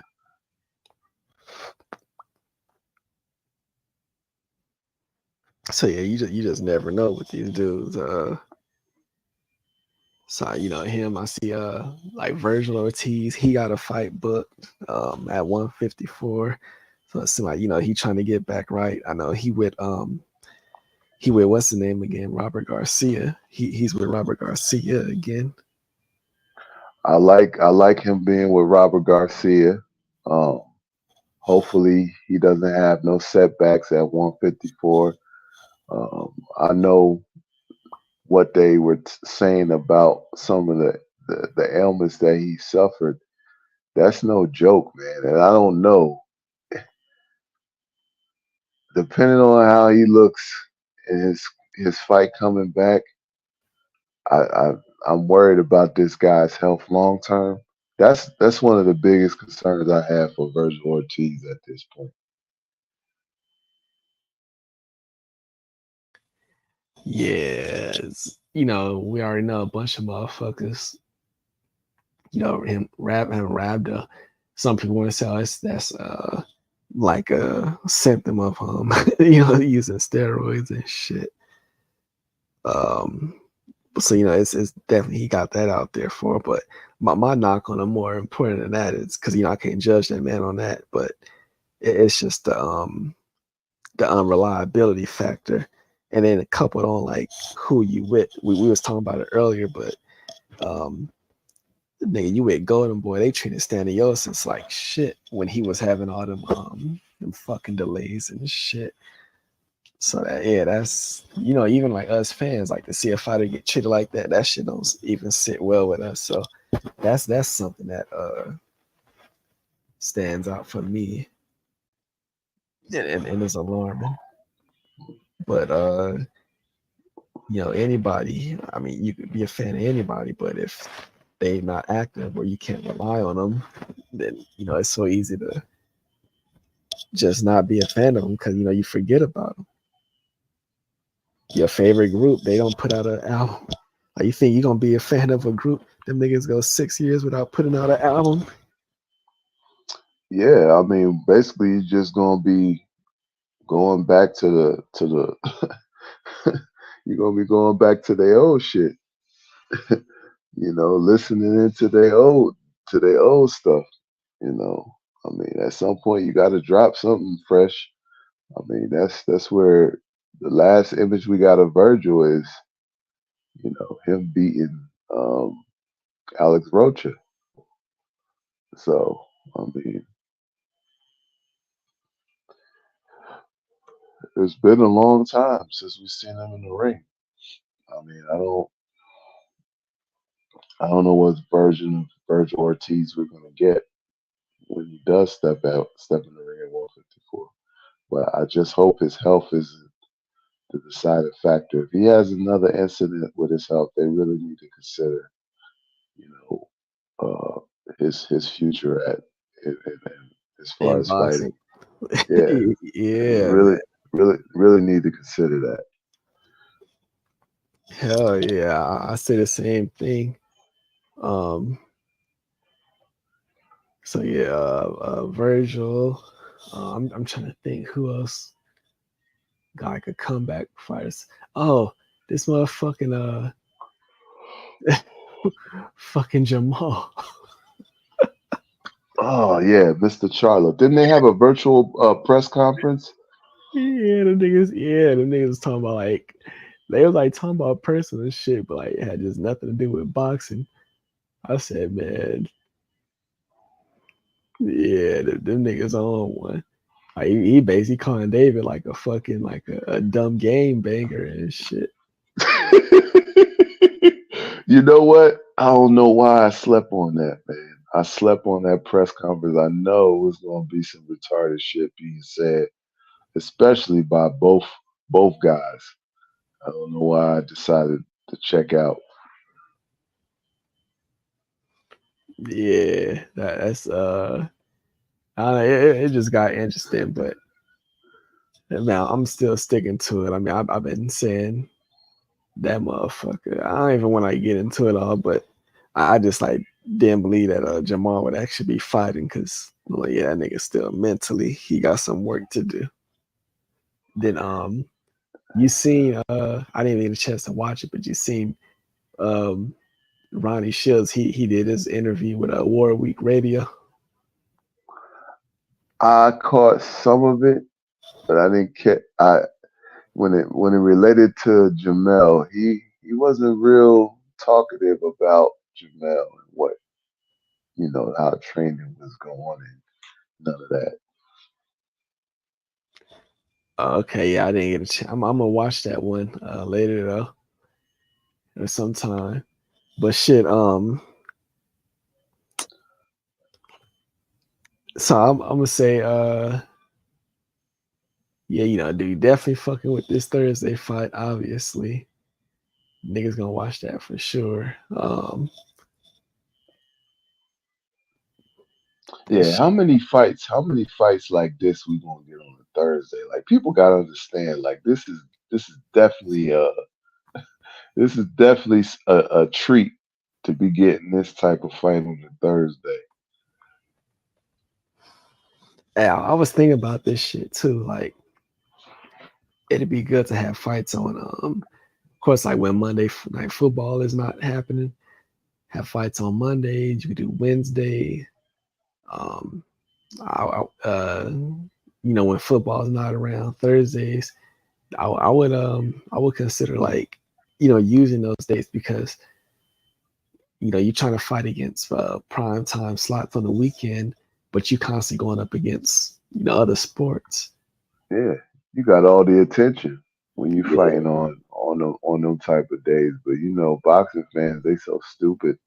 They'll look at it as like, oh, he's not a marquee guy because he's fighting on Monday. You telling me Inoue ain't a marquee fucking fighter? He fights on Monday. right. It just all depends on who wants to set a trend. Like everybody don't have to be doing what everybody does. You could set the trend. You could make it poppin' to fight on a Monday if you like that. Yeah, a good ass like to me, this is a good ass card because that the under that co-main event as well. But yeah, just card like my only knock with this one is it's on Thursday. Like it's gonna run concurrent with Thursday night football. I would just say like for them that was bad, but if you got like motherfuckers like me who don't watch the football shit, then it's like yeah, this is hella cool. I would like to see them incorporate more boxing like during the weekend stuff. Um, Yeah, it depends on what kind of Thursday night football game too. Like this one in particular is actually it's a good one. oh shit. Yeah, so you got Joe Burrow and the Bengals taking on Lamar Jackson and the Ravens. So that's a divisional game. Both teams need to win. Um, Playoff implications, all of that. So yeah, that's if it was last week's Thursday night, they would have been all right. Hey, that fucking dumbass, the Bills. I'm like, oh my god, nigga, that's such a fucking bonehead way to lose a game. Oh, they had back-to-back penalties. Yeah, 12 men on the field, and this motherfucker missed the field goal, and then y'all fucking give him another shot. That shit would hurt. Oh, they missed it, but they got penalty for 12 men on the field. Yeah, Oh my days, bro. The coach got offensive coordinator got yeah, fired. yep. He got fired, and somebody got elevated to his spot. I say, yeah, that's a bonehead move. Damn, that 12 man, and that was on the defense, bro. That wasn't even on. That wasn't even the offense that did that shit. Yeah, that's fucked up. Um, but yeah, I seen that. That's like the only fucking highlight. Anything pertaining to the whole football weekend that I seen. I seen that. Um, well, I'm trying to see like what else is new. Uh, I mean like What this Lala? NBA shit. What what Lala talking about? Oh, she was just saying like yeah, she like Jared also. Jared Anderson. I haven't been I know they're doing like that whole end play right now. I was watching like a little bit of the Nuggets versus the Clippers. Yeah, the Clippers fucked their team up by bringing in James Harden. That was a dumbass move. It reeks of desperation. Yeah, you fucked up like the whole chemistry. Like I'm just watching like what is it, like the first 2 quarters earlier. This nigga fucking just like in ball hog mode. James Harden. Like yeah, it fucked up this whole team. They got no type of chemistry. Continuity. You can't even put like you really can't even put him and Westbrook on a court together. But Westbrook, he played real good with like PG and Kawhi and them, but Harden really don't. If they were smart, they had that nigga coming off the bench. Yeah, and have him just come in like when them niggas is resting, because like he don't like he don't really mesh with those types of players. I mean, you would think the coach would be smart enough to understand, like, you coming off the bench, you're gonna be the sixth man. Whenever the first team is out, you get to cook and ball. You know what I'm saying? Be ball dominant. That's the only way he could benefit Yeah, the Clippers. He can't benefit them with all of them on the fucking same, all of them on the floor at the same time. This shit is not gonna work, bro. exactly.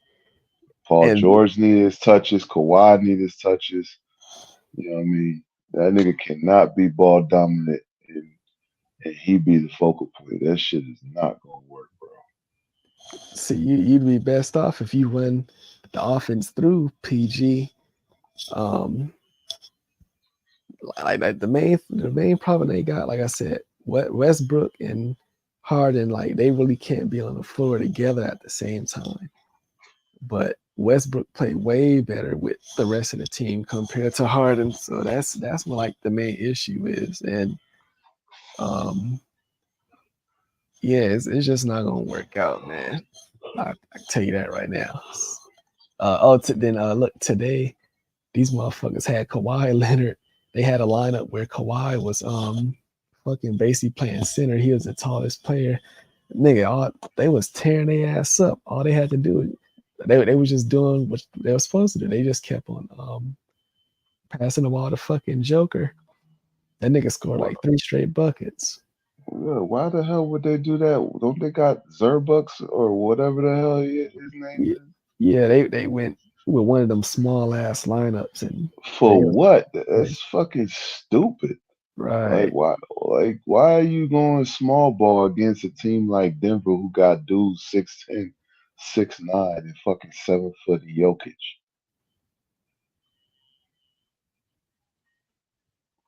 Yeah, that was I don't understand that. Uh, And you don't have the speed advantage. Like they're younger than you.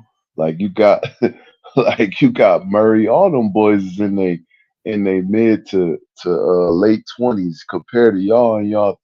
You know what I'm saying? Y'all pushing mid 30s over there. yeah, that whole little core squad. Yeah. So I didn't even like check the end score, but I'm pretty sure they lost because y'all don't got no fucking interior defense. Then what the Suns looking like? I think they might be 500. Shit. Yeah, you can't stay healthy, man. KD is good, but I don't even think Bill has played like that yet. And Booker is. Uh, I haven't seen him and KD play at the same time. I don't know. Yeah. Yeah, It's I don't like know. these, like Thunder. these, like these teams they be constructing, bro. This shit don't work because too many players play the same fucking role. Like it's too much isolation basketball. Too many dudes have that same isolation mindset, and that type of play is killing the NBA right now. Got too many dudes that play isolation basketball. Everybody, passing the ball. We just watch him go to work. Yeah. So that's like pretty much all these. I mean, like Denver, I guess that's why they succeeded. You know, that's not like really their style, but yeah, most of these teams that's like pretty much the name of the game. Just do that ISO. I mean, I'm just so tired of like watching James Harden do his thing. Like, I mean, you understand. It's like sometimes when they bring out certain lineups, it's almost like you got just two totally different like offenses on the same team and shit. Like, that's not gonna work. Y'all gotta have chemistry amongst the players. So your top five when it's time to go into that crunch mode. You gotta have that Right. chemistry among them. If you could sit down James Harden and tell this dude, you gonna come off the bench like you did when you were playing for the Oklahoma City Thunder, or we just gonna have you sit on the bench the whole season. You're not starting, bro. Like that. The only way you starting is if somebody get hurt and we need offense. But other than that, bro, come out with the second unit. You get all the shots you fucking want because you are the offense at that point. Yeah. You're right. Yeah, then you got your little time to do your thing and make the most of it, and we'll go from there. But I'm not And going. also it puts you back in good graces with a lot of these teams because they'll be like, oh, okay, he can take a lesser role and you know what I'm saying and be more of a team player because you got a bad reputation right now. Nobody think that. Look how many teams you done destroyed and left, and now you on you over here now. You know what I'm Right. saying? Like it's not looking good for you, man. It's like the league don't really need you at this point.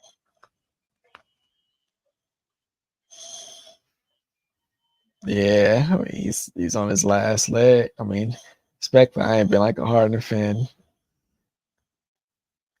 Anyways, I mean another one I ain't been like paying too much attention to, like the Suns. I ain't been looking at like what they've been doing. But I know they started off kind of unhealthy. I mean, Philly had a nice little win streak. They just lost. I think what's the name beat them tonight, snapped that winning streak. Indiana. But yeah, Philly's one of the hottest teams after they decided to get rid of fucking James Harden. Yeah, that Tobias Harris, Maxi Tobias Hughes. Harris. Yeah, Maxie has stepped up. Tobias Harris has been averaging 20 plus, um, 7, 8 rebounds. You know, Abib has been doing what Abib's been doing. Abib's been averaging like close to 35, 36 points, you Mm. know, during this stretch. I think his points, rebound, and assists is somewhere around 40, 47, 48 per game. So he averaging about 30 plus with like 13 rebounds, which is those are MVP type numbers. So Hell yeah. so yeah, right now I think tonight was their second loss of the season. So yeah, they've been cooking. They beat Boston during that stretch. They beat Indiana. They beat Milwaukee. Yeah, Sixers been cooking, man. Yeah, it was real obvious like last year. You just see like Maxi Hughes, he can't grow into that next level until James Harden get out his way. And it's like, okay, now he finally got that opportunity and that boy balling. Yeah, he averaging 25, 26 a game. So he definitely doing his thing. He got the opportunity now where he can cook. So Yeah. You ain't lying. Um well shit, yeah, it's like what, like 1:30 your time. Fuck around, we just shut it down. yeah, I was about to hop off, but Yeah, man. This is a good session. Hit on Yeah, you know yeah. hit on a lot of different topics, different things in boxing. Cover some stuff that I've been wanting to talk about in regards to some of the things I've been hearing. So Oh yeah, definitely. Shit, like with this boxing shit, I mean, I come here, obviously we just, do this hosting. But shit, like, I really don't listen to like too many motherfuckers these days. I don't know. Like, I just don't. I mean, I know like what sites to go to get the boxing news. I go there, and then that's pretty much it. I mean, the more you get seasoned on boxing, and when you get more familiar with these fighters and trainers and even the folks who talk about the sport of boxing. I mean, you know who's actually giving you the real information. You know who's just making their own information. So Right. But shit, we just probably end up being here like next week. I might have to do the same thing again. But yeah, shit, I don't know. Maybe if we catch up before or even like right after the Shakur fight. But that Thursday card, all our eyes gonna be on there. So I'm sure we'll be talking soon, whether it be after or right before or whatever. We gonna be on that shit. yeah, I can't wait to the aftermath because Yeah, you niggas know how you, shit. you know how these dudes is gonna lose their fucking brain cells. Oh, my favorite fighter whoop your favorite fighter's ass. I told you that nigga wasn't shit. Told you he couldn't bust a grape. That nigga's trash. Man, that's exactly how it's gonna be. Like it'd be crazy because it's like every like little community I come across, I'll be wanting to see them niggas like I want to see a fighter lose. So Yeah, that's where I'm at with it. I want to see them. I want to see them in shambles at this point. It ain't even so much the fighter that I want to lose. I just want to see them in shambles. right. Well, shit, that's what it is, my nigga. We'll get up next week. All right, cool. Another show in the books, man. Peace to everybody who came through and was rocking with us. We appreciate it. Hell yeah. Shit, we up out of here. Peace, y'all.